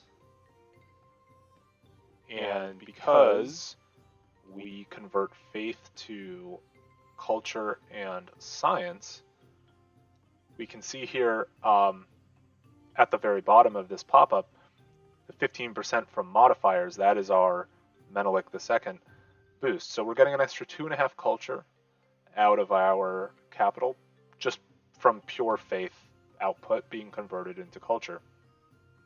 We're also getting plus 2.7 science for the same thing. So the map is not Pangea, the map is Fractal. So typically, just by default, I will either play Fractal or Shuffle. I don't really like to know what map I'm going to be on. And I normally would just do random Civ, but obviously today we're playing as Ethiopia for a reason. But yeah, normally I wouldn't. I don't like to kind of know what I'm getting myself into.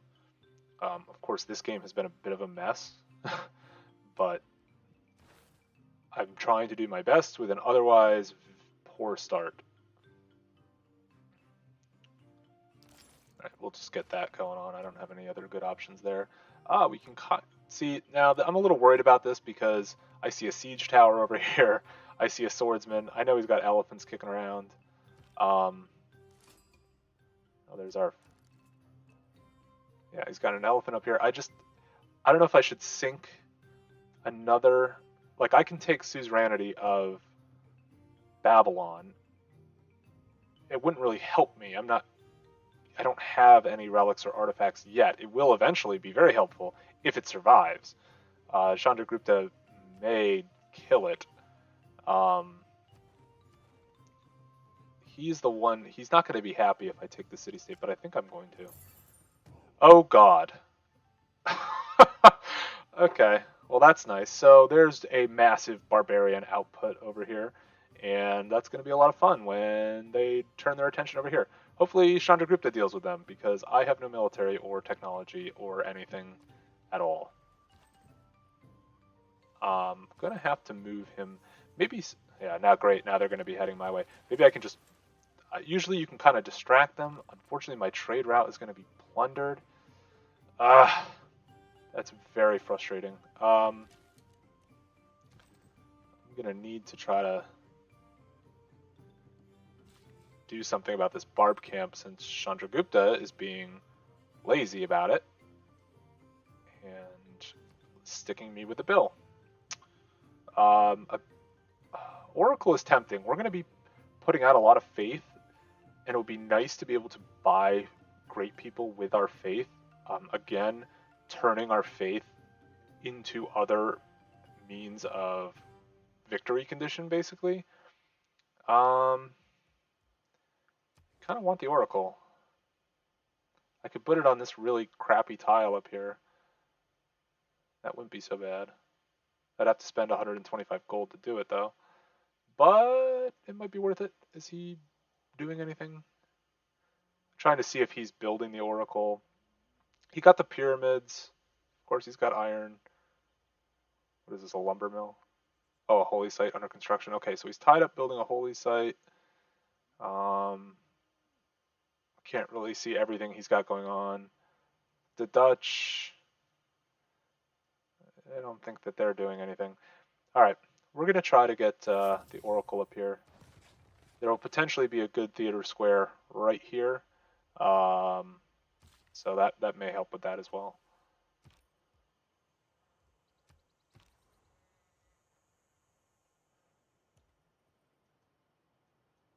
God, what a mess this is. I wish I had a privateer or something I could pillage this with and just end their nightmare. Yeah, that's not good. This is going to get looted. It's very upsetting. I train a swordsman. I can't do that. Send a trade route to Cardiff. Can't really do that either. But I do kind of want this +1 production since I'm building a wonder. Cardiff or Auckland. Auckland is probably safer to put an envoy into. Aha! We found the Owls of Minerva and got another governor title. So this is nice that every time you find one of these secret societies, you get a governor title just to use however you want. That's actually pretty nice because I often find that, like, I really wish I had more governor titles. So we are going to take Amani and appoint her to Auckland and steal that suzerainty as well.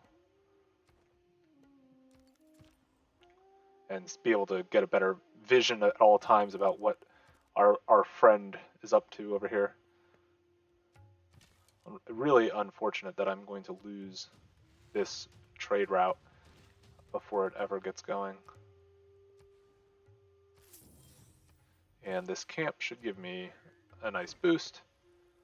So we are working the right tiles. We still have, we're basically out of good tiles to work. We're working a 2-1 and a 1-2 tile here. But it is what it is. Hopefully we'll grow up into here and be able to do a lumber mill or something like that. Although I don't really want to be doing lumber mills. We'll see. How is our appeal? It's a good question. All right, we have we're going to be able to do national parks, which is going to be nice, and we're going to have the faith to do it. We just need to leave, like this is a national park here. If we don't improve this, we got a national park here. There's a lot of, there's just a lot of, that's a national park. We could have really a ton. Yeah, they plundered our trade route. It's unfortunate. We knew it was going to happen though. It is kind of waste a turn for him. 710 faith. So let's get a couple missionaries. We'll convert here with one, and then we'll basically push up this way and get Babylon converted. See what's going on up there. My empire is not headed towards bankruptcy. Mind your business. I just spent my money. That's all. It's not my fault you don't spend your money.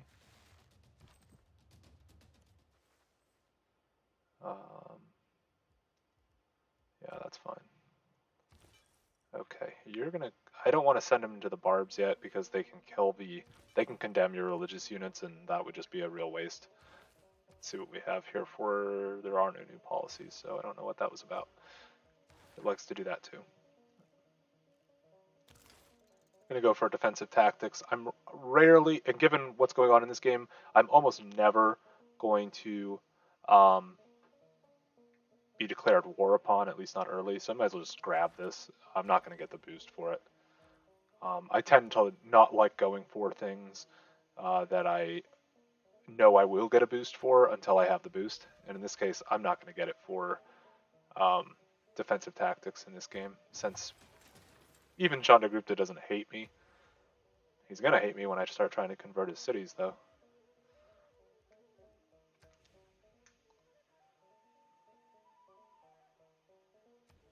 Oh wait, that was a +4 campus. Okay, so we're gonna put our campus out here because of he's getting +4 because of the wreath, the wreath. So that's fine. We don't want ancient. We don't need ancient walls over here at all. I think we're just gonna crank out more settlers. I don't want to. There's no camps down here. There's really nothing. I'm gonna settle up north, I think. See if there's a good harbor around. Best harbor I see is up here. And let's see, if we settled on this tile, we would have some workable tiles, yeah. Let's send them up there.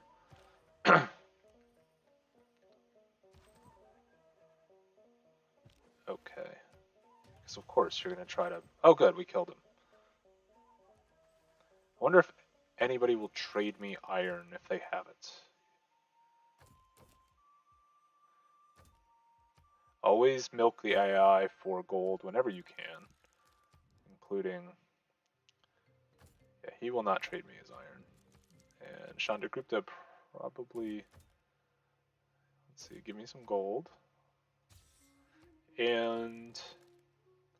Yeah, unfortunately nobody really has a lot of iron, so I am left to only wonder what life with iron would be like.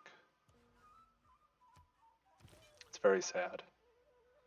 Missionary, we are going to easily convert this city. I guess it's going to take one more turn.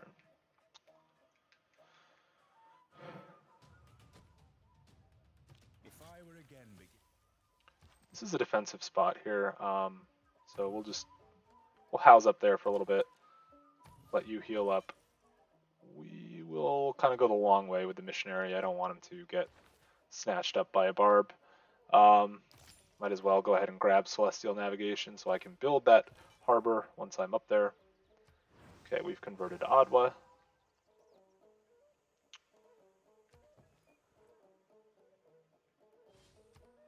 I'm not gonna. I want to save some of my faith here because if I get the Oracle, I want to be able to use it on a great person as soon as possible, and I also want to build my Gurdwaras with faith and save the production cost. So just so you know, I'm not pumping out missionaries because I'm not actually going to really be able to convert. Oh wow, I don't know what happened here. He doesn't have. I thought he had a religion.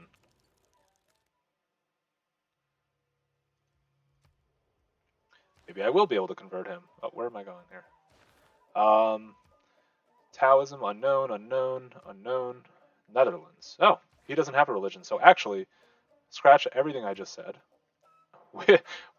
We want to missionary the hell out of him.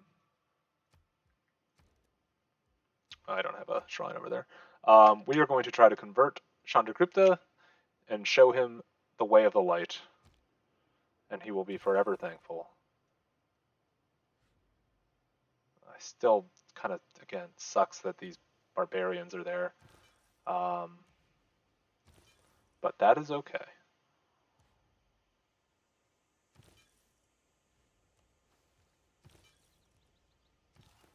He's already there.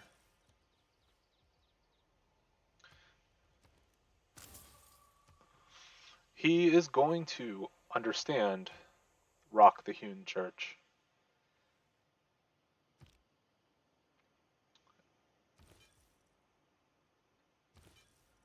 Let's see if I can't sneak in here and convert Babylon.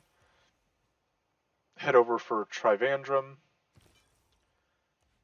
Keep moving on. At least I had a road somewhat going. Would have been nice if I could have completed that before they pillaged everything that I stood for. But what are you going to do? You're cranking out your settler. You're heading up there. I don't know why you went that way. I guess it's faster. I'm not doing too badly. Chandragupta's got a lot of score. I don't really know where it's coming from. I guess it's all just from his military strength. Because he's not really that far ahead in anything else. Okay. We are friends. Why don't we become friends, Chandragupta? Why don't you want to be friends?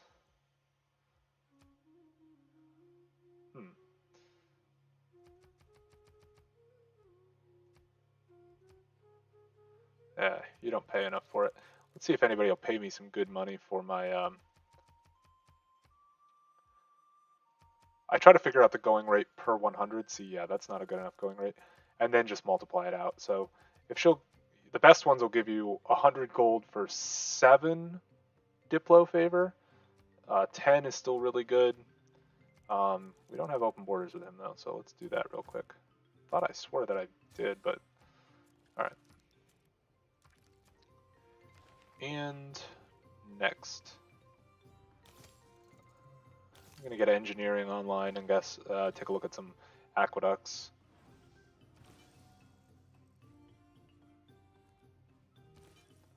Here comes the holy word of the Rock the Hewn Church. See, this is a good reminder though about like the way I play this game. I really don't lock myself into one particular path, at least not for a while. I try to keep my options open. I wasn't really thinking of spreading my religion, but the fact that Chandragupta has 5 pretty large cities right here and doesn't have a religion, and Amsterdam does, I want to kind of get these converted quickly and put religious pressure out here as soon as possible. And that's going to give me a better long-term faith generation and output there. We don't want any of those. We don't need these. It's fine. We're good for now. I'll take the governor title here. So we still don't... How far are we from 4 turns? I'll get that in 6, so that's fine. So we're going to use this governor title for something else. Probably upon founding the city up here, we'll appoint that governor. Okay, where are we going here? Okay, so missionary, continue to convert Babylon, yay. You now see the light. Congratulations. Keep bringing everyone sort of around the back here, away from the barb camp, which for some reason they don't deal with. It's really annoying. Actually, maybe I should deal with it. Maybe I should stop blaming others and deal with my own problems. But where's the fun in that? Oh yeah, perfect. But I think I can actually survive on that tile. I unfortunately can't shoot over that, but I don't think the swordsman's going to be able to kill me. And moving you up, we are bringing the good word to Chandragupta's people. They are yearning for the truth. And we shall provide it. Okay, we'll get this city going over here. I want another old god obelisk because they're just too damn good. And what tile are we working? Nope, that tile is useless to me. Let's grow a little faster, and then I'll probably end up buying some tiles down here for better long-term growth. And who do we want to put up there?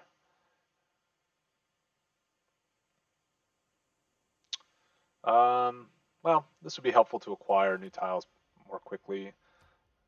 So we'll go ahead and take Reina, the financier.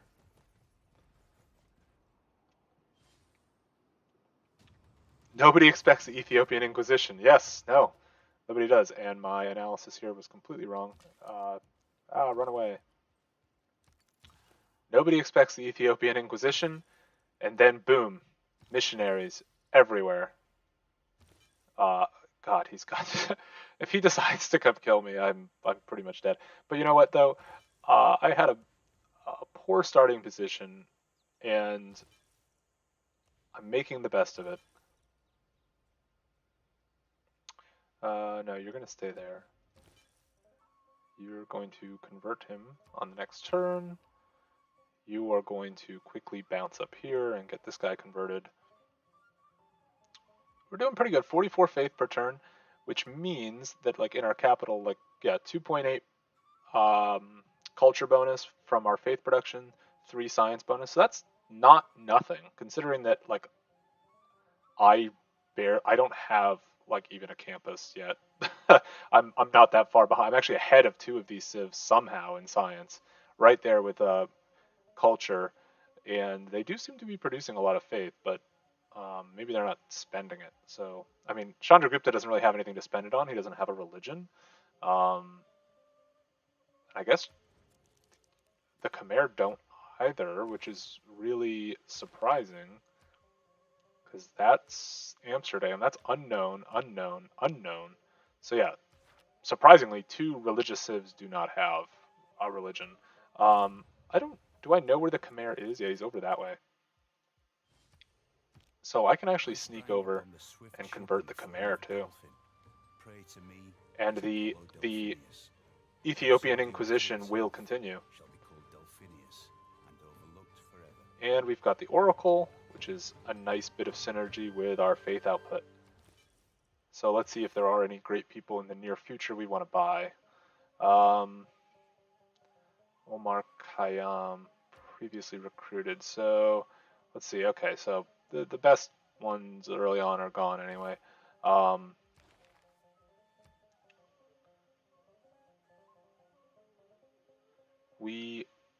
I kind of like instantly creating a quadrireme. That would be helpful. Plus 20% production towards units of naval ranged promotion class. That's actually a pretty good grade admiral, especially to get early on. This one is essentially useless, this great merchant here. Just gaining a tile is not really all that useful. I could just spend the money and buy the tile.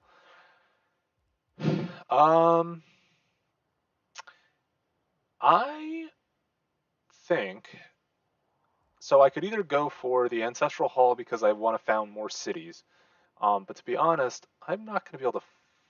I'm going to have to play pretty tall this game. Like I'm going to be able to squeeze in 2 more cities up here, and probably 1 over here. So I don't think the Ancestral Hall is all that useful for me. Warlord's Throne is. I would be shocked if I take a city at all in this game, at least before like airplanes. The Audience Chamber is useful because I do have a lot of governor tiles, and that would give me some good boosts. I could crank out a campus. I could crank out a theater square, and I have a nice +4 right there. I can't make. Oh, I can make my diplomatic quarter. Okay, why don't we make our diplomatic quarter since it's new and fun and shiny? And let's see, does the diplomatic quarter give boosts to anything? Or get boosts from anything? No, it doesn't. Let's see if the campus, because I really would like to have a decent campus. 1 science for each government plaza. Yeah, doesn't seem like diplomatic quarter is really going to give much boost to anything other than the fact that spies, that it's going to protect your neighboring districts from spies. So considering that it's going to protect our neighboring districts from spies, if we put it here, it would protect what will eventually be a theater square and my holy site. And that's about it. If we put it here, it would protect my government plaza in this. I don't know. I don't think it really matters too much where we put it. We could even just put it up on a useless tile since it doesn't have yields. Kind of inclined to do, or down on a useless tile. Yeah, why don't we do that? Probably not fully understanding like the synergy of the diplomatic quarter yet, but I'll eventually figure it out. Okay, Chandragupta is becoming aware of the good word.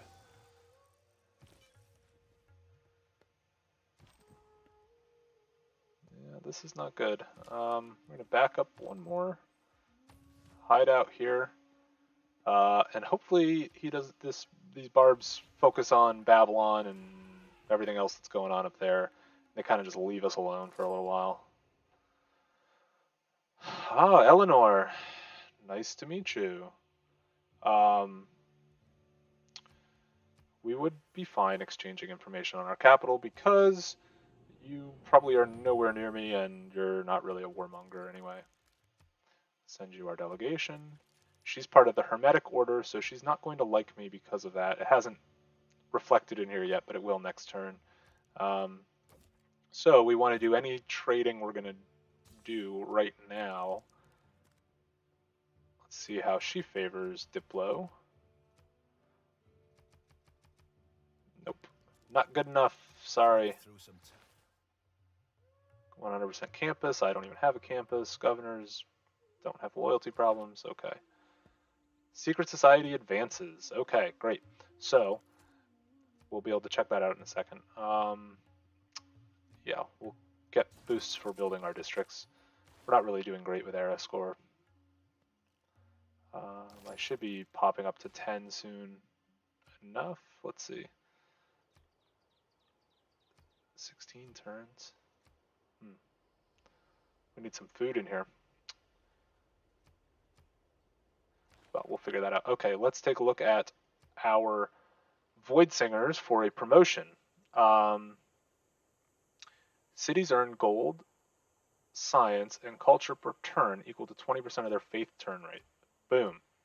So this should be a pretty big boost to Addis Ababa now, because well, maybe it hasn't taken effect yet. Cities earn, hold on. Cities earn gold, science, and culture per turn equal to 20% of their faith per turn rate. Right. So my faith per turn rate here is 28.6. So I should be getting more than five faith, or more than 5 gold, culture, and science per turn. And I just don't think it's populated through yet. We might have to wait till the next turn. And we have been spreading the good word. See, he was going for a religion. He's got holy sites everywhere, which maybe will be good. Maybe he will help me spread my religion since he doesn't have one, and that would be nice.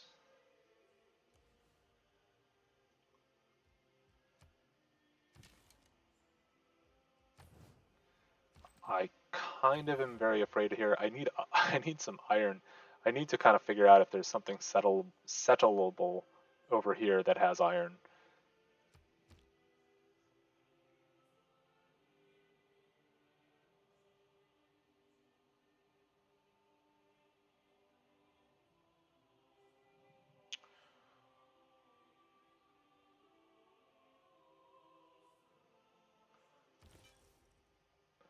We'll just quickly convert Lalibela. I'm probably butchering every attempt I make at a name. I don't think she will be friends with us.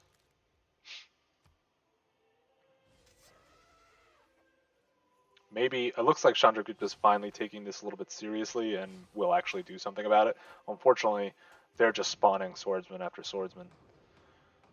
Okay, our first World Congress is in session. What do we want to vote for? Well, we already see somebody. So I don't care about this. I don't even have a trade route at the moment, but I do want the diplomatic victory point for getting something right. I can see that one player is already voting down for option B here, so I'm going to vote for option B as well. And just from my experience, it can be a little bit random what they choose for this particular resolution, but I'm going to go trade city-state. I find that is right more often than not. As for this one, trade routes sent by a chosen player provide +4 gold. Player receives 1 trade route capacity. Looks like this is split. I'm going to actually sink 3 into this. Well, actually 2 should be enough, and vote for myself, and hopefully get an extra trade route capacity, and then I'll crank out 2 traders really quickly, and get trade routes going again. Let's see if my guesses are correct here. Okay, so they went +100, so A actually won. So I couldn't see that people were voting for A because I I just have enough visibility. But I did get my. Looks like a lot of. Looks like everyone voted for me. Or a lot of people voted for me, so that's good. I win. I get. She's actually friendly with me. It's a surprise. Oh, I'll take it. I will happily take friendship. I don't have a military, and I don't think I'm gonna ever have one.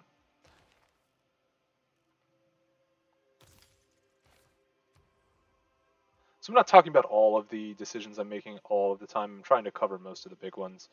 But, you know, you can kind of figure out what I'm doing just from watching a little bit as well. I really need a campus. And we're just going to knock those woods down. It's not ideal, but it's going to have to do. These rivers are really a pain for moving through here. It's slowing me down quite a bit. Okay, our next settler. Up here seems like a solid choice. Probably just looking at the tiles that I can work.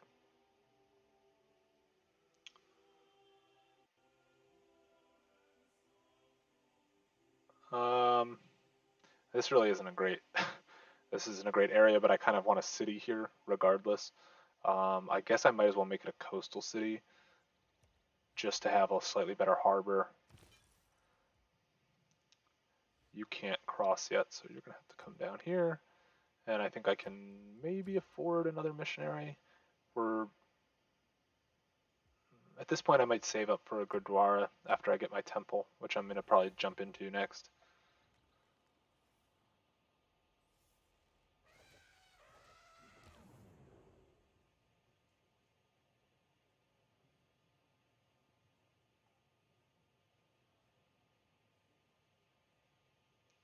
Just answering a Reddit question quickly. Okay. Yeah, this is pretty much always going to get voted up, and if you vote it down, you don't get to join the efforts, and then you don't get a chance at Diplo points and favor. Okay, so there's 2 new civs that we did not know before. Wow, there were a lot of resolutions that I just had no clue about. Okay, cool. And they... Okay, so there's only 3 of us in this competition to help the Khmer. And the Khmer are really doing horribly, so helping them is not really concerning to me because they're pretty much just weak and not doing anything in this game. We need to send some delegations and get open borders as quickly as possible. He's also got a fur that I want. Rather than give him gold, usually they'll take it for, yeah, somewhere between 4 and 7 Diplo favor. And Christina, I don't have 25 gold. Okay, that's fine. I will get gold from a friend. I don't really care that I might not be optimal there. That's fine. Send delegation. Open borders.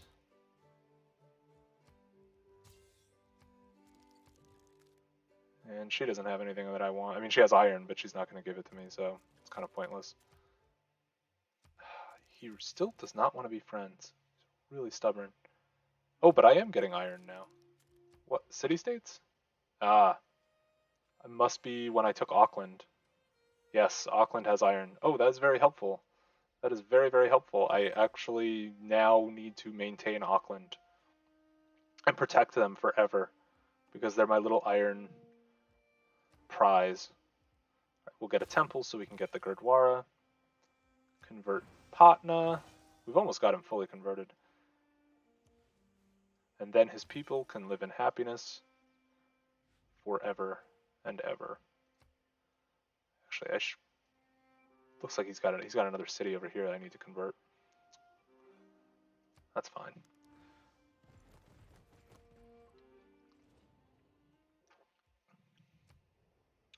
We are kin. Oh, finally somebody wants to be friends.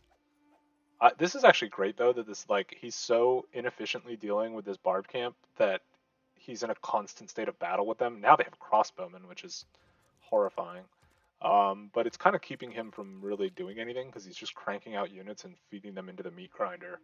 So that's actually kind of ideal because he's my nearest neighbor and he's strong militarily. And it would be a real shame if he decided to focus that on me at some point. But for now, we're safe because we're friends. Oh, get out of here, Netherlands. These are my followers. Bad, Netherlands. Bad.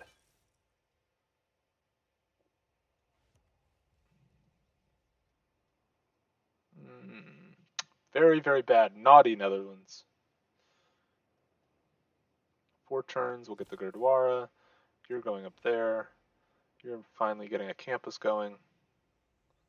You're going to grow again. You're working as many tiles as you can that are decent. Okay. So this Diplo quarter, there it is, little flags showing, I guess not specific flags. I thought there was they mentioned that like, this would be cool if the flags that were shown were the flags of the other civs in the game, and then like if they got wiped out, their flag got removed. But like, I think these are kind of just generic. I don't think these are the flags unless they're historical flags, and I'm not familiar with them, which is very possible.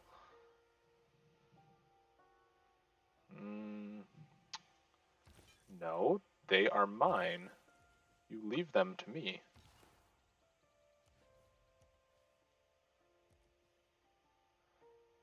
Once I get that Gurdwara, we're gonna be in good shape, and we're gonna be sending some apostles over to deal with these pesky missionaries.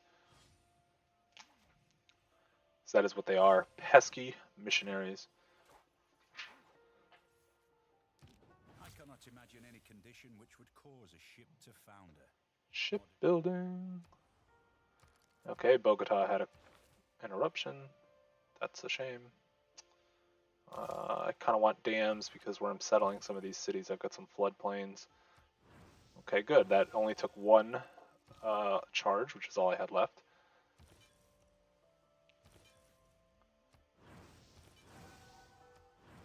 Alright, at least we knocked that religion out of there for now. Oh, and I do have one more guy who's kind of coming through here. Good. We can get a swordsman.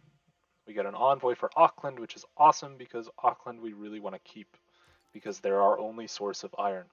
In Civ 4, the UN building had the flags from the Civ. See, and like that game was from 2010 or something. Or no, that game was from like 2005 or 6. So like, why can't we have? I mean, I'm looking at these. I don't like. I guess they don't really show flags anyways in this game, but like I know the Colombian flag, and I mean, there's some blue that's similar, but I don't see anything that looks like the Colombian flag that I know. But again, if there is some sort of historical thing, maybe I'm just maybe I'm just a rube. And 2 turns until we can get our Gurdwara, which will boost our food in this city, which we desperately need. I don't think it's gonna be done. It won't be done really in time to get me a boost here, which is unfortunate. But what are you gonna do? I really need to get traders going too. That's where I'm gonna sink into next. If I see this crossbowman scares me, I could try to sort of sneak in here and maybe wipe this barb camp out finally. But the crossbowman is a little scary. He could pretty much just butcher me. If I had horsemen, but again, I don't have any strategic resources. I literally have nothing. I better have uranium or something like over here, or oil like in this bay, because to just give me absolutely nothing, it just seems a little rude. We are going to make traders. I could make the consulate, +2 influence points per turn. Nobody's doing spying yet, so well, speaking for myself, nobody's doing spying yet. I'm sure they probably are, but nobody's asked to put an embassy up yet, and that's usually the sign that spies will be coming. And we will buy our Gurdwara, giving us +2 food, +3 faith, which, again, because this city is on a hill, and actually I should recall that. None of these are hills, unfortunately. I mean, right here is a hill. Maybe it makes sense to actually found that city right there on the hill. Yeah. I probably should have founded this city right here. I couldn't have done the good harbor though. But that's the tough thing. Anytime, even in the diplomatic victory in Civ 6, the flags are from countries that aren't in the game. Yeah, that's true. That's true. I actually had I got a Diplo victory like a couple weeks ago. I was playing for one, and yeah, it's just a weird video. You're like, okay, these aren't anything I've been playing with.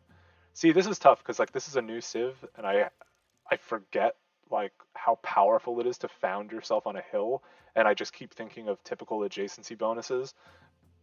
And adjacency bonuses are good. I mean, I'm not saying they're not, but I really should found all my cities on hills, and I pretty much only have one city right now on a hill. We are not the shining city on the hill. We are just an ineffective, poorly executed Ethiopia at this point. However, we are converting the world to rock the hewn church. Establish governors, 2 promotions, provide 1 amenity and 2 housing. Yeah, that's fine. We can get a little bit of a boost in our capital with that. Nothing else here really makes a lot of sense. Okay. Do I want monarchy? I probably want it for Gothic architecture, at the very least, if I start to build some religious-based wonders. She's up there. She's being a real pain. This seems precarious at best. At least from here I can pick this guy off, see what he... And I'm on a safe tile there, so we'll see what he does. Probably gonna have to back up again, but I really want them gone so I can send trade reds this way. Oh, yes, Chandragupta's got some in Babylon. They're gonna take them out. We are gonna sneak in for the kill.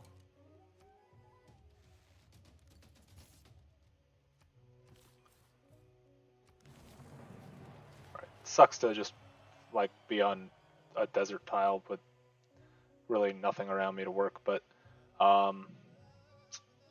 it is what it is. Production, work on that obelisk. What is nice is we will be able to cross over to here, so that's good. If I plop an encampment over here, I can easily pump troops out this way if I need to. This is actually kind of a...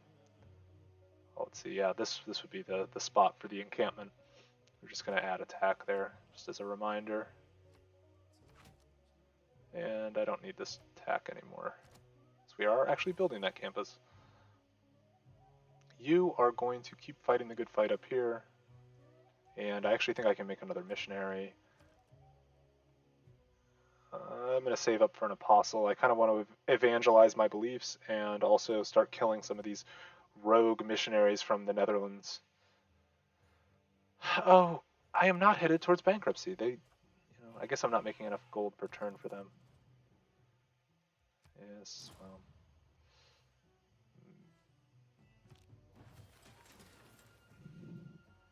Meenakshi Temple, that's fine.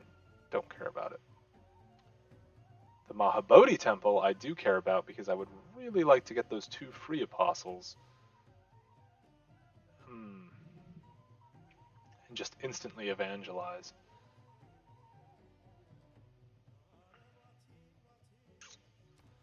I don't know.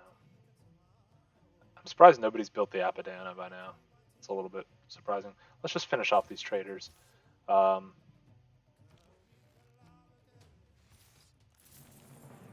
Finally, we are free of their tyranny, and we can start sending these trade routes again. This is good because it will push my faith over here, and we get, and that's the other thing. So actually, now that I'm remembering, So Ethiopia's international trade routes grant 0.5 faith per resource at the origin. Improved resources provide +1 faith for each copy the city owns. So that's pretty sweet. We're getting more faith boosts, which are going to give us more culture, science, and gold, given our secret society boosts. So that's nice. It's all coming together. Yes, I know you want me to trade with you. I have to get trading posts. I can't just send somebody that far. The game doesn't let me. We'll just finish them off over there and send you back to be safe. I kind of want to see, where do I want to settle my next city over here? It's going to be around the Fountain of Youth. I really don't want to deal with loyalty problems.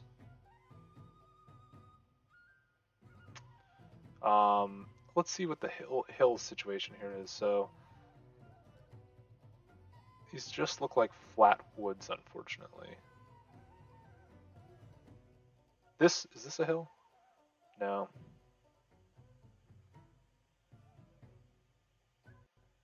Unfortunately, none of these are a hill. And down here, Tundra Woods, Tundra Hills Woods. We could throw a city here. I mean, these are really kind of crap tiles, though. This looks like Tundra Hills. Really don't like any of these solutions, to be honest with you. I guess we're not going to get a hills boost from every city. Probably makes sense to just settle right there. Well, I do like that for food, though. Right there is going to be the spot, and we're just going to have to deal with the loyalty. That's going to be our forward settle, and we'll get some arrow score for settling on that. Probably crank out a settler once this trader is done. And we're going to get another city over here somewhere. This is hills. Yeah, probably added a city.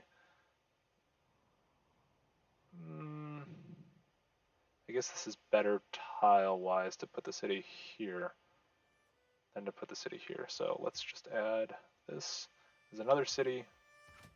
We can plunk a harbor somewhere here. That makes sense. Okay. Okay, we can produce an apostle.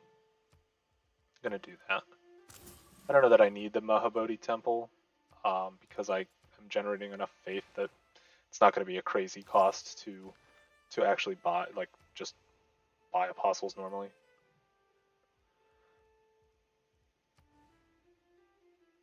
You'll get to work on your +4 harbor, and I'll probably build out your infrastructure with some purchases. You can start to come back. I'll probably leave you over here, actually, to be a bit of an anchor point. Okay. This must be my scout way off in the middle of nowhere. Unfortunately, I don't think I can... Oh, I can embark. Okay, good. Okay, we will take this promotion for spreading religion 2 extra times, pop up here and spread it, and then evangelize. As long as you still have 3 spreads left, you can evangelize. So you might as well take advantage of that promotion. If he hadn't gotten that promotion, I would have just evangelized then. The consulate, +2 science. Still have really no great campus place, but it's fine, I guess. +4 theater square is nice. Let's crank out the audience chamber and just further boost our existing cities, and then I will do the settler, which I said I would do. Oh no! Chandragupta's getting wise to my plan. He's going to beat me to it, unfortunately. Not much I can do about that. Okay, we get a nice boost for sending one to Babylon. We're going to convert Calcutta bit by bit. Oh, that's right. You can buy diplomatic quarter buildings with gold, so that's nice too. I probably am going to... What's my problem here? Food? No, my problem's not food.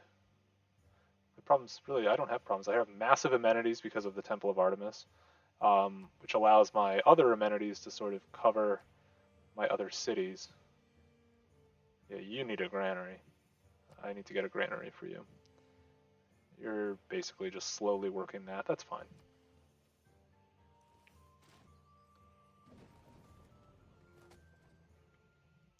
Okay, we're at the point where embassies are getting kicked out, which means spying will start soon. The Khmer, he doesn't have anything I want.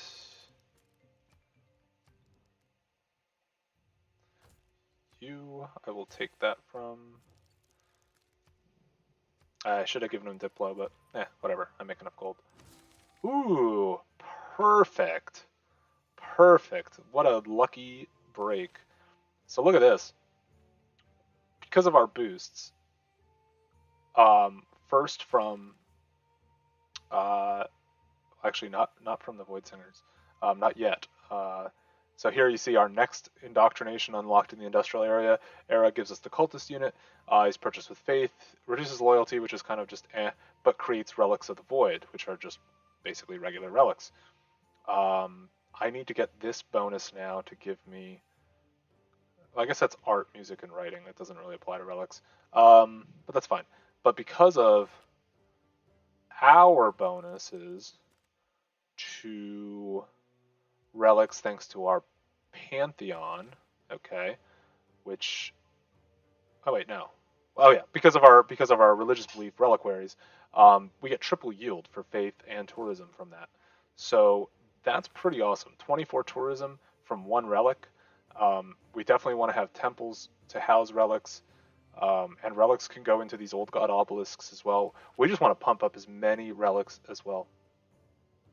Sweden has 2 science and 2 culture. Yeah, what, yeah, I didn't even notice that. What is Sweden doing? Oh, Sweden's having problems. Yeah. So look at this. So right here is, the Dutch, Amsterdam, Netherlands, whatever you want to call them. They're, I think, looks like Christina's on her last legs, and this is going to flip, and she is probably going to be out of the game. Yeah, she has no other cities, so that's it for her. She's losing without even fighting a war. Wow, she must have had a terrible start. I should, but you know what? These are good tiles. I don't know what her problem is. I had worse tiles. Ugh. Look at he's gonna settle right where I wanted to settle. That is a damn shame. Okay, yeah, we're gonna send you up here and convert this one, and then do I have any competing religions? No, I don't. Okay, good. It's nice that I'm isolated over here. Like, she's not really gonna be able to. Oh, now he's taking Babylon. Oh, you scumbag. All right, well, here's what we're gonna do. If you want an alliance, I'll give you an alliance, but it's not gonna be an economic alliance. Oh, this is so bad. All right, yeah, we'll pop over to monarchy just to get the era score and reduce our unit maintenance. Where's the? I guess we don't have the 30% towards harbors. We'll take that, and I guess I'll start building some walls probably since he's settling over on me. All right, that's fine for now. Actually, you know, I'm not really meeting a lot of other city-states at the moment. Let's take the influence points. Yeah, press F for Sweden. She's on her last legs. Missionary Guru. So if I could see, he's gonna fall this turn, which I can't. I wish I had realized what was happening, and I could have put my swordsman here and stolen Babylon, but unfortunately Babylon is going to be his, and he's got this here. So that kind of puts me in a bind. I need to figure out what's over this way. I could squeeze a city in down here. I could probably get one down here, but even this would be tough. So let's get out of there. He unfortunately, I mean, he didn't really have anywhere else to go either. This is snow. This is useless. And they'll usually push to settle on a natural wonder before maybe makes sense always. So we'll get our next city here, and we need to build some ships out of here. All right, let's buy a tile. Okay, that'll get this built a little bit more quickly, and if we buy a granary, we can grow, and it will get built even more quickly. Okay, because I want to get that harbor up, and I want to get ships coming out. Here's our Oromo cavalry. That could be interesting. Not exactly sure if I want to go for that, or I want to go for military engineering and hope that I have niter and can actually do something. I think that's what I'm going to do. Since I've had no strategic resources so far, it would be nice if I actually had something that was useful. Okay, you go back to... I guess I'm going to send you up this way without getting killed by that, hopefully.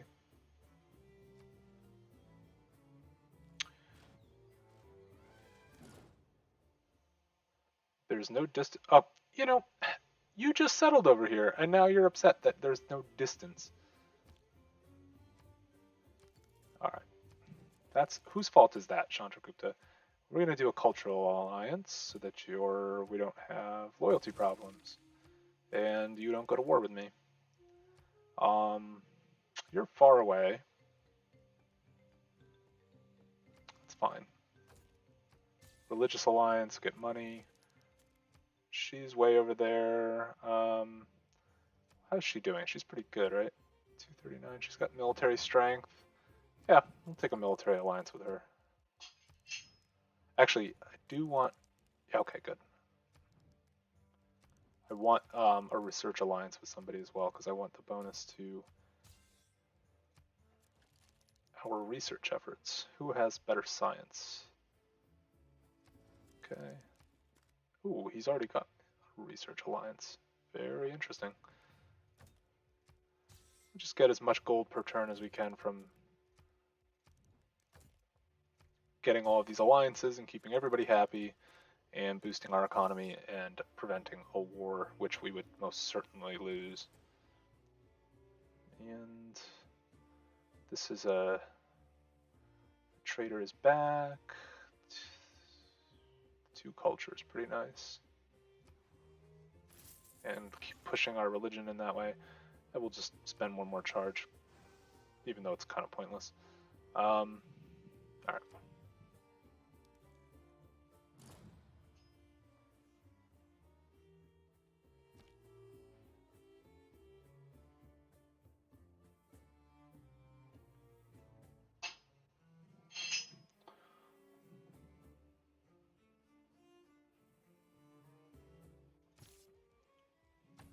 Heal him up. Evangelize. What do we want? 2 faith for each city, so, you know, that'll give us some faith from our own cities. I think we want scripture to push our religious spread. And Sweden is gone. She's become a free city, and it looks like the Netherlands is going to get her capital. Wow. I don't know that I've ever seen, like, the AI, like, fail so miserably with, like, a decent civ like Sweden. It's kind of impressively bad. He's got a lot of cities now, and I don't. 1, 2, 3, 4, 5, 6, 7, 8. He's got 8 cities. He's got twice as many cities as I have, which is kind of concerning. But Soon we will have more.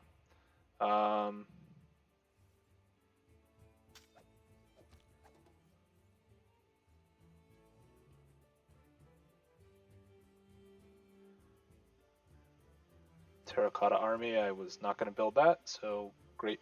Good job wasting your production. It's very helpful because I have no military and that was a totally useless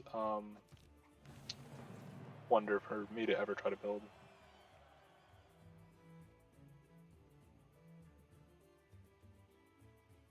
Alright, we finally have a campus at turn 103.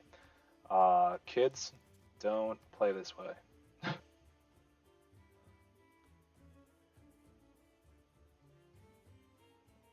Alright, let's take a look at what we should do here.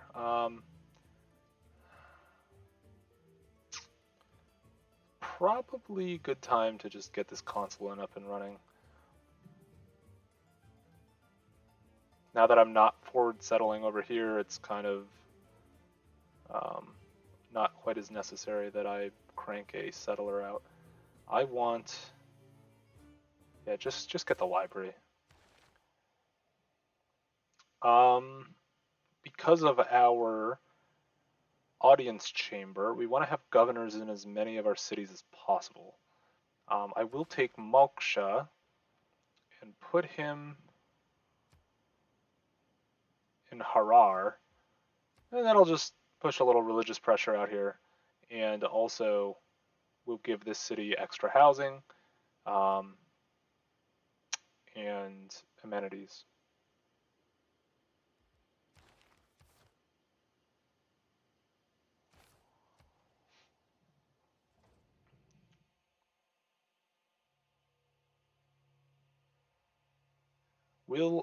An embassy is fine. Give me 50 gold. Thank you kindly.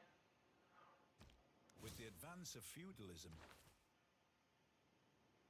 I want all cities of the district receive one housing, one amenity. So we'll establish governors with 2 promotions, provide 1 amenity and 2 housing. A lot of my cities. Yeah, let's put that there and we'll swap this in. And you just stay there for a little bit. We're about to see if we have any niter. Going to need to get another settler going out of here. You know, for only having 1 holy site, I am doing pretty good on faith per turn. Let's get another apostle and evangelize that, and let's get another missionary and start sending him out. It's good that these are all being converted as he founds them. We just need to deal with Calcutta, and then we need to move on and deal with the Great Dutch problem. Yeah, so he doesn't, it would be nice to have, well, see, that's a good thing too. I should build the wonder that gives me the relics when my apostles die, because that would really work well with this. Alright, what can we get? 1 culture for every 1 science or gold. Envoys, 3 tice, 1 science. 2 faith. 2 faith. Plus the signs and color. I think I like sacred places. Like I said, I build wonders. I already have my capital with that. It's an instant kind of boost. We'll take it. We'll take it. Is the Secret Society exclusive for pass owners? The Secret Society is not. You don't need the Frontier Pass. You do need to have. My understanding is you need to have. In order for secret societies to work, you need to have either Gathering Storm or Rise and Fall, because you need the governor component to be in the game and working, and then you need to, I believe, I don't know if you need the Ethiopia pack or not, or any of the frontier ones. It may just be, well, the apocalypse mode was tied to, that's a good question. I know they answered this in their stream, and I think I'm mixing it up as I'm kind of trying to play and also think about your question. I think You don't need the pass. The only thing that the Frontier Pass gets you, besides eventually getting you all the content, is it gets you the alternate forms of Teddy Roosevelt and Catherine de Medici. So you don't need to have the whole pass at once, but I do think you need. I know you need to have at least Gathering Storm or Rise and Fall in order to have the game mode, and then I think you just need to have the update that they have. But I don't hold me to that because I don't remember 100% what they said. I have the Frontier Pass, so it's kind of the only personal experience that I can speak from. All right, we want to send the Khmer some money because I want to be in first place of this competition. Yeah, no problem. Sorry I didn't have a more clear answer.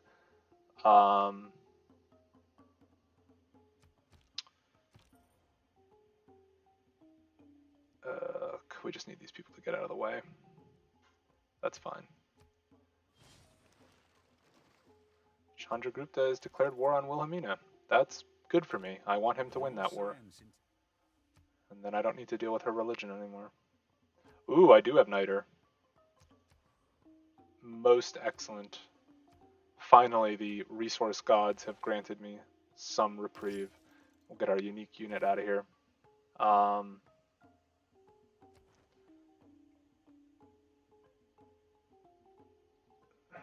There's no real reason to go after either of those at the moment. So we'll save our envoys. I'm not going to be able to move through here. I was hoping that there was other tiles. Okay. Where are we going to send you? We're going to... Oh, she is causing a problem for me. It's alright. We need builders to get these Niter tiles online.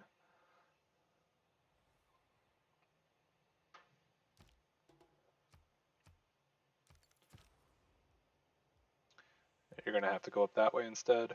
This is kind of just like a cluster over here. I don't know what is going to happen with that, but really glad I'm over here.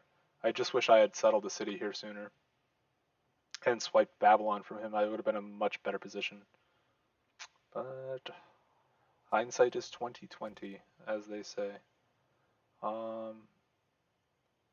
let's send another missionary.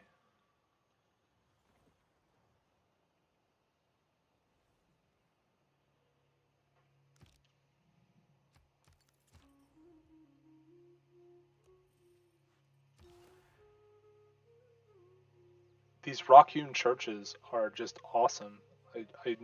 I want to make more of these. Their faith output just on top of other... What? I find her and we're at war. Cool. If you see a castle and... Because she is at war with 2 of my allies. Alright. Well, that's fun. I don't even know where she is, so I don't think it's going to be too big of a deal. Let's see if we can find her.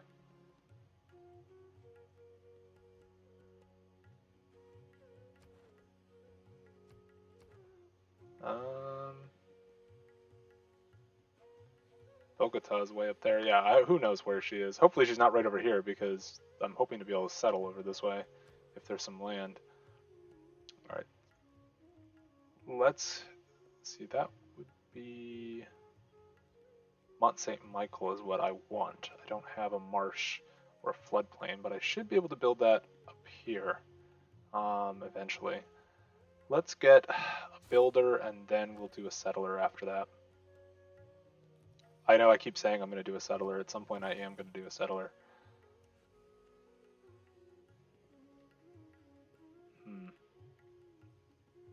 I have really crappy cities.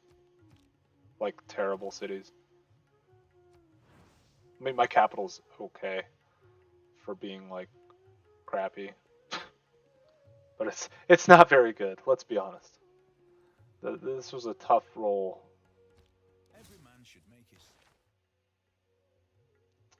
We don't have any of those. So those are all pointless. Okay.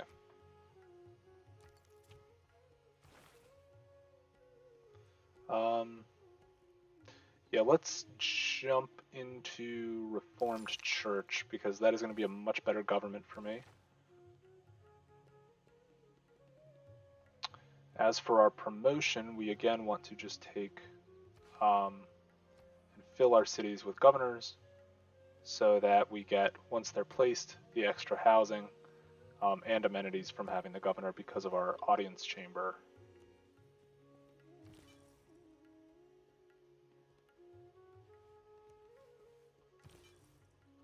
Catholicism's over here too. Great. Let's get this converted. Get some pressure getting put on them from there.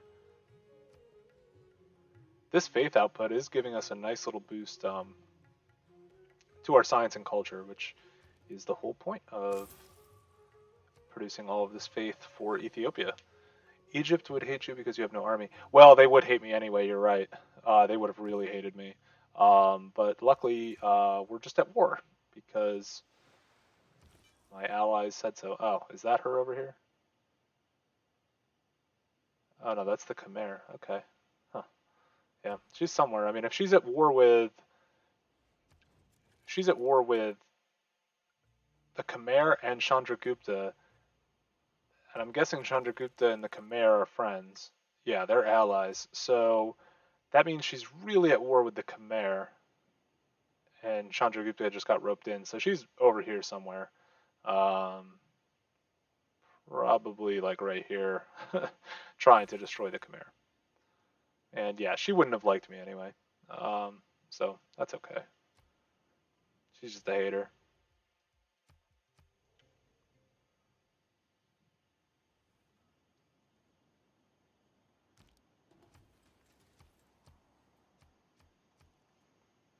Alright, finally getting some resources online, which will be nice.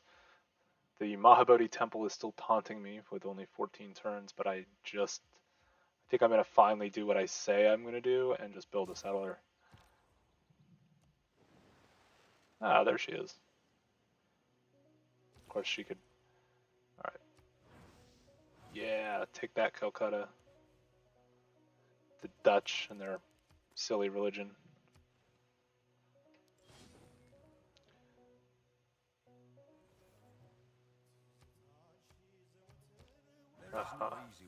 So now the Dutch are at war with her as well?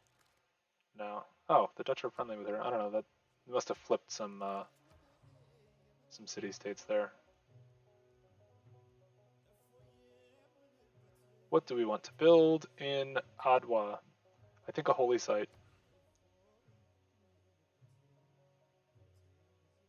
Best holy site would be here, however, I think I'm gonna put it up here. So I kind of want a national park right here, and that would get thrown off if I were to do that. Ha! Calcutta has seen the light.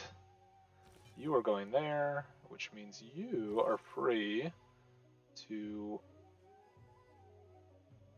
come over to Cardiff and convert that. We've advanced riflery, and that's a great tile. Oh, that's right, I get extra resources over time. Surprised I don't get... Shouldn't I get...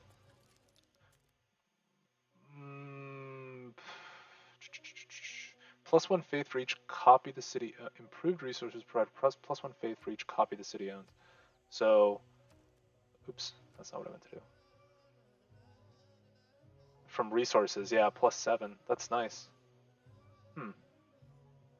I should get these fish online too. That would give me another faith output, and that's about all my resources unless there's oil or something around. But that's interesting. There's so many of these like new, because Ethiopia is brand new, there's so many of these little sort of traits and perks that I just don't know off the top of my head and kind of forget that they're there. Wilhelmina finally built the Apadana. Turn 113. Alright, let's get out of this horrible monarchy and into a nice theocracy with faith discount. And what do we want to put in with, we want... We'll leave these two up here for now. Actually, no, I want to make boats soon. Extra faith from holy sites, which will give us, I believe this should give us extra science and culture from cities on hills from that extra faith. So we will see if that is indeed correct. Yeah, it did give us the more faith and then the percentages off of that. So that really works well. Ethiopia is pretty strong off of this faith economy, I have to say. Wow, you're really a weak city, huh? Probably need to get a harbor online then for you to be useful. And let's buy a builder, because it's food that your problem is. Let's buy a builder for you. We'll get some of that up and running. Things will be a little bit easier. Oh, wow, there's a lot of stuff going on over here.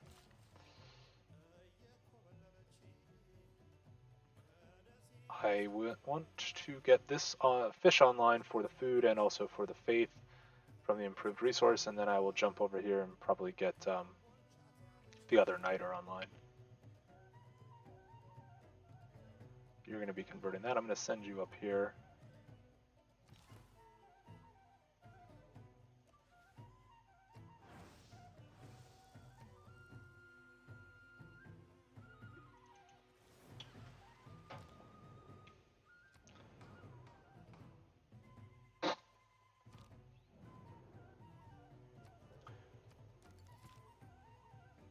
So strange to see Chandragupta being like this friendly civ that like everyone is allied with, and nobody wants to see, harm done become to him.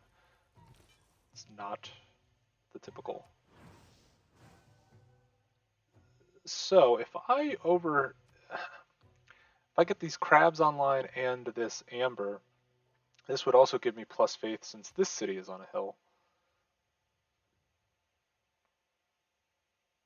I thought. Why is it not? Oh, because it's not generating. Oh no, it is generating faith. I'm not sure why it's not getting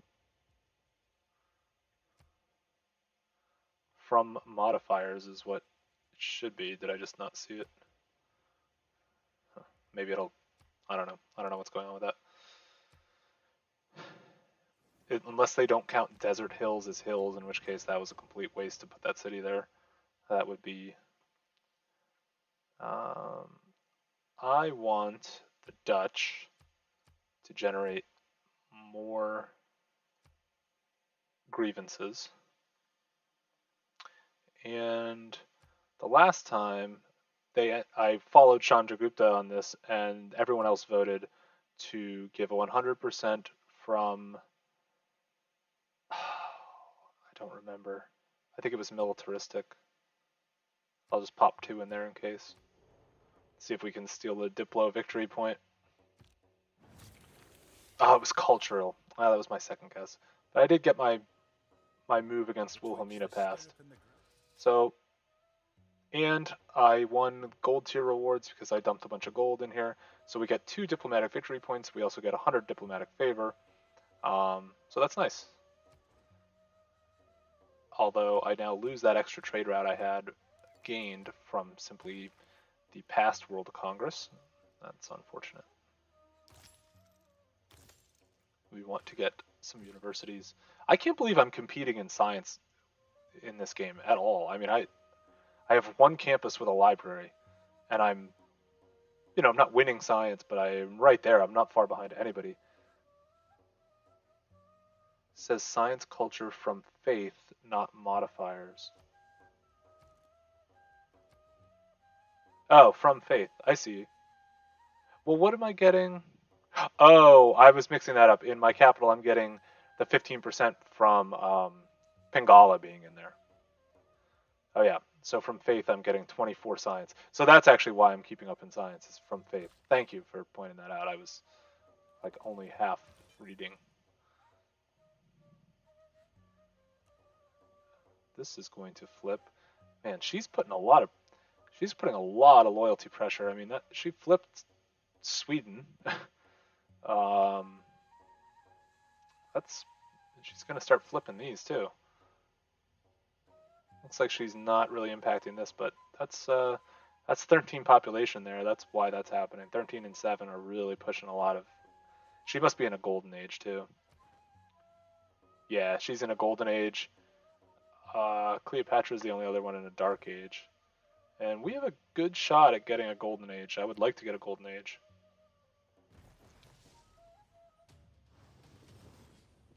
Ooh. Gran Colombia is sending their tricky apostles. Stay away from me. Alright, we'll get that. And that will give us another faith from resources. Yep, +8. Alright. He wants to play with apostles. We can play with apostles.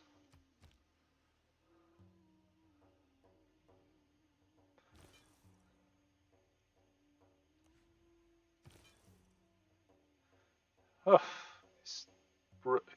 forward settling again over here. Well, I need to now buy these tiles so that I can have my encampment eventually. Alright. You can pop an embassy in. 1, 2, 3. Unfortunately, I can't buy that and keep him from getting niter. That would have been helpful.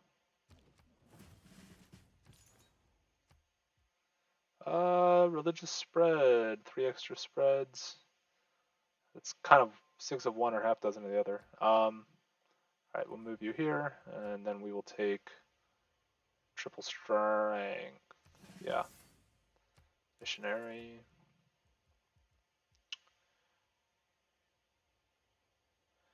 Well, if we could buy land units with faith, that could be helpful. Kind of really, what could I do here to give me more faith? 3 relic slots would be nice.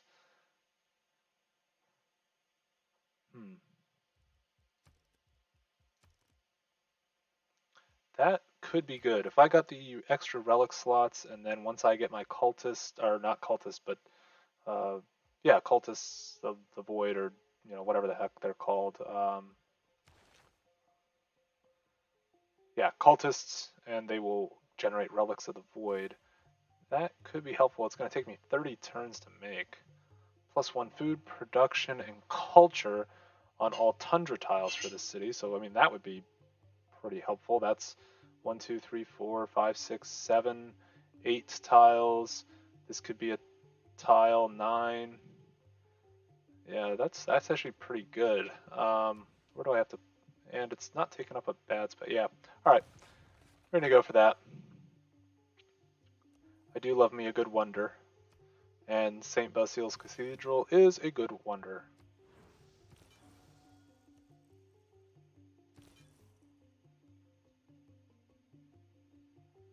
Okay, why don't you just sort of head over this way? 5, 3. Okay, they don't even have any followers of anything else. Cool.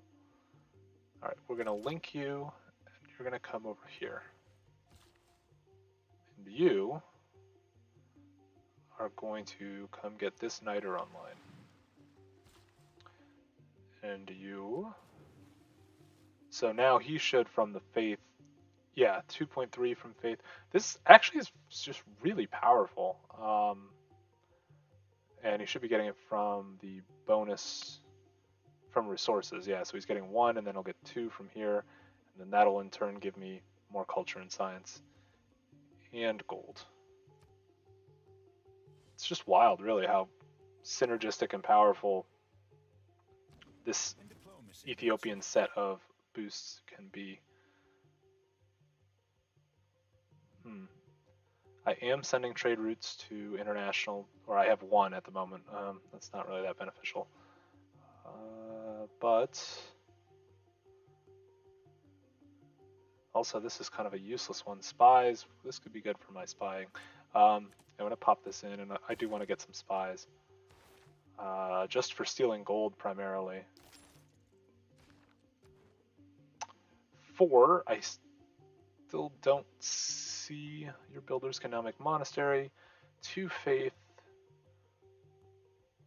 1 housing, additional housing when colonialism. These could be helpful to have, but I would have to really sink a lot into this. For now, I'm just going to hang on to my envoys.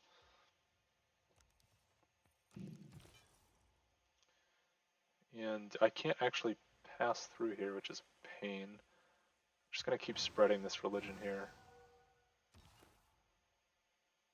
Get you out to sea and wrap around. You are going to come down through here. You're going to go there. Can I make another apostle? Not yet. Next turn.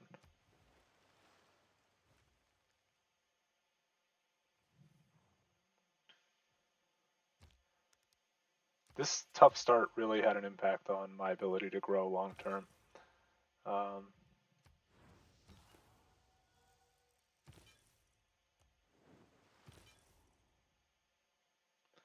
Let's try to still sneak you over here.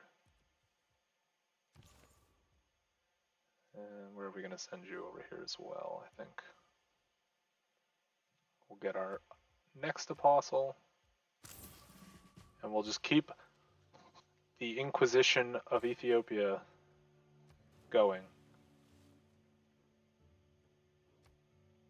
Okay, that's good. He's actually now producing a good amount of faith, getting some boosts to culture and to gold.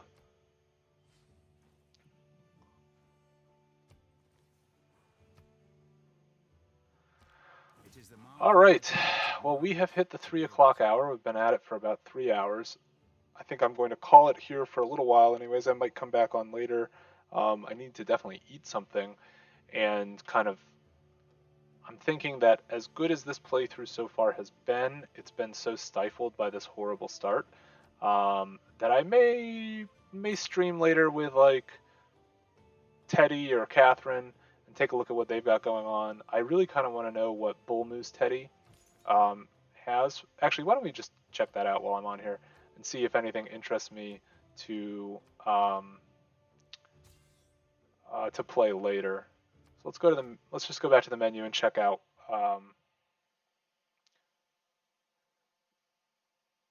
which civs would I like to see being added in the past for the future.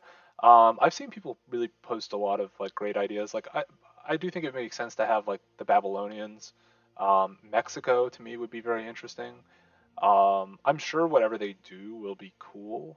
I also saw somebody the other day on Reddit propose like a pirate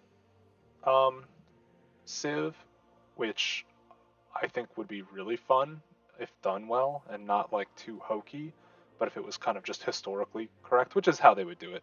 But I don't want to see it as like a game mode. I want to see it as like an actual like legitimate historically based pirate civ. That would be kind of cool. So let's see if I just go into create a game. We'll just take a look at what Bull Moose Teddy. So the regular Catherine has kept her everything. Everything for her is the same.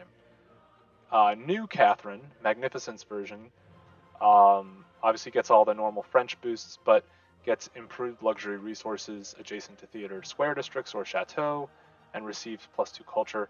May initiate the court festival project, which I believe gets you more culture and even maybe like diplomatic favor. I don't exactly remember. And then go to Teddy. So new Teddy is basically old Teddy, sort of. New Teddy gets +5 combat strength on the home continent, which was always something he had.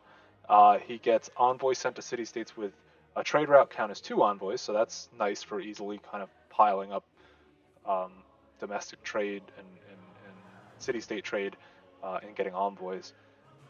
He still gets the America boosts, all diplomatic policy slots get converted, and he gets the Rough Rider unit. Bull Moose Teddy does not get the Rough Rider unit anymore. If you see, like everything else there for the America boost are the same, but he doesn't get the unit. He does get breathtaking tiles adjacent to either a natural wonder or a mountain, receive +2 science, so that is new. Breathtaking tiles adjacent to either a wonder or woods receive +2 culture, that is also new. And all tiles in a city with a national park are +1 appeal. So that could be quite interesting. I actually want to play as Bull Moose Teddy now, because that seems really fun to me, to try to really like maximize your city's tiles and appeal, and kind of build national parks and go out that way. It does suck that you lose the Rough Rider unit. You still get the P-51 Mustang. I almost never build those, but I do build the Rough Riders, so that is a bit of a loss. I honestly feel like Teddy is worse now. Like each Teddy is slightly worse than the old Teddy. Whereas like Catherine, new Catherine didn't impact old Catherine at all. She didn't lose anything from the France bonuses. So I don't know. Teddy got done dirty a little bit, I think, but he's still strong. He's just not as strong now. Yeah, the new Teddy is basically Domination Teddy, and the old one is Culture Teddy. Yeah, it's just that the old one was Culture and Domination Teddy. So, I mean, yeah, this one's a little bit more powerful culturally. I don't know that this one's any more powerful militarily than old Teddy.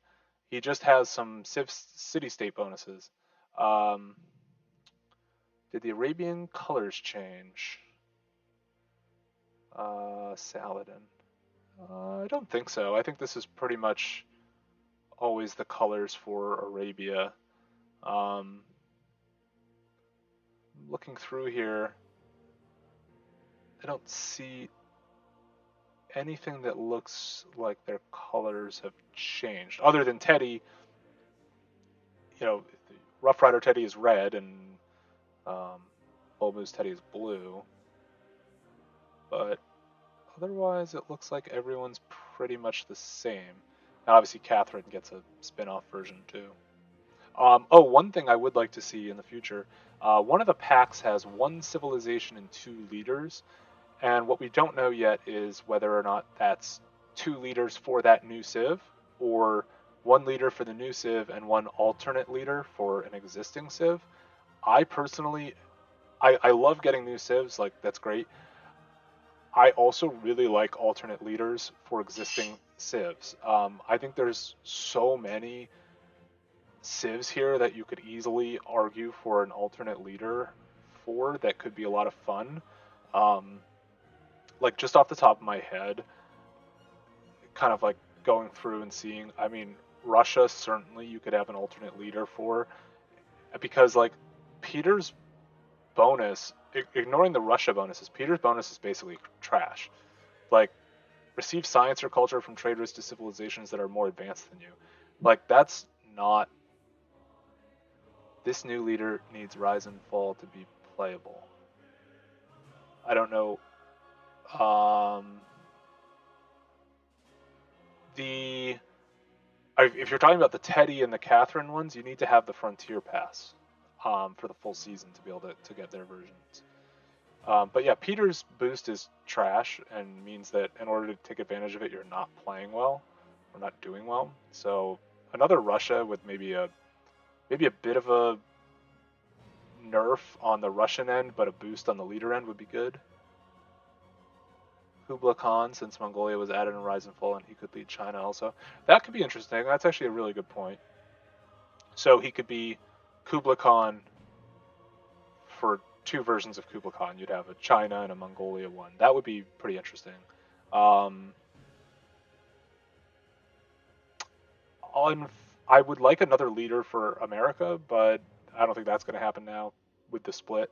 And America gets enough attention anyway. Another leader for England's not going to happen because we've got Eleanor. Same thing for the French. Canada's not noteworthy enough to have another leader. Rome, of course, could have another leader. I mean, you could go all day for leaders with Rome. China, absolutely, you could come up with something else. I like that idea. That's actually a really good idea because China really kind of deserves another leader, being sort of the historically important and even present day important civilization that they are. And that would also kind of be fun for Mongolia to have something a little bit different. This is like, if you play as Mongolia, it's fun, but you know what you're on a horse, cavalry domination game. Yeah, France has 3 variations now. So they're definitely they're done. They're not getting any more attention. Persia could totally have another leader. Egypt could totally have another leader. India's already got 2. Obviously, you're not going to have another one for Macedon, or probably Nubia.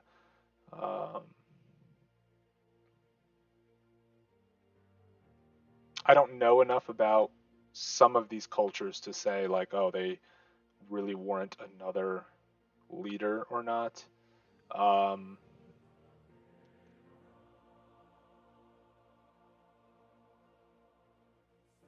Pachacuti, Pedro. I mean, unfortunately, you already have 2 for Greece with Gorgo and Pericles. Spain, I'm sure you could come up with another. I would like another leader for Spain only because I feel like Spain is really weak. And there's only one way to play with Spain, which is like religious domination. It would be fun if they had something else. I don't really see it happening, but it'd be fun. I also really don't like playing against Philip II because he gets a religion really quickly and he's just annoying to deal with. I think your idea of China, Mongolia dual leader would be really good. That's probably the first one to do. Suleiman. I'm sure the Ottomans you could come up with another leader for, but they're kind of a recent add-in. So I don't know that they will get one. Yeah, I guess that's it. I guess I would start with that China one and then maybe Persia or Egypt probably warrant something else. All right. Well, I'm gonna go eat. I may come back on a little bit later, but I'll post in the Civ Reddit subreddit if I'm gonna jump on. Otherwise, feel free to subscribe and get updates about when I'm going to play or do a review video for some sort of tech product, because those are the 2 things I do. All right. So thank you for watching, and I will see you next time.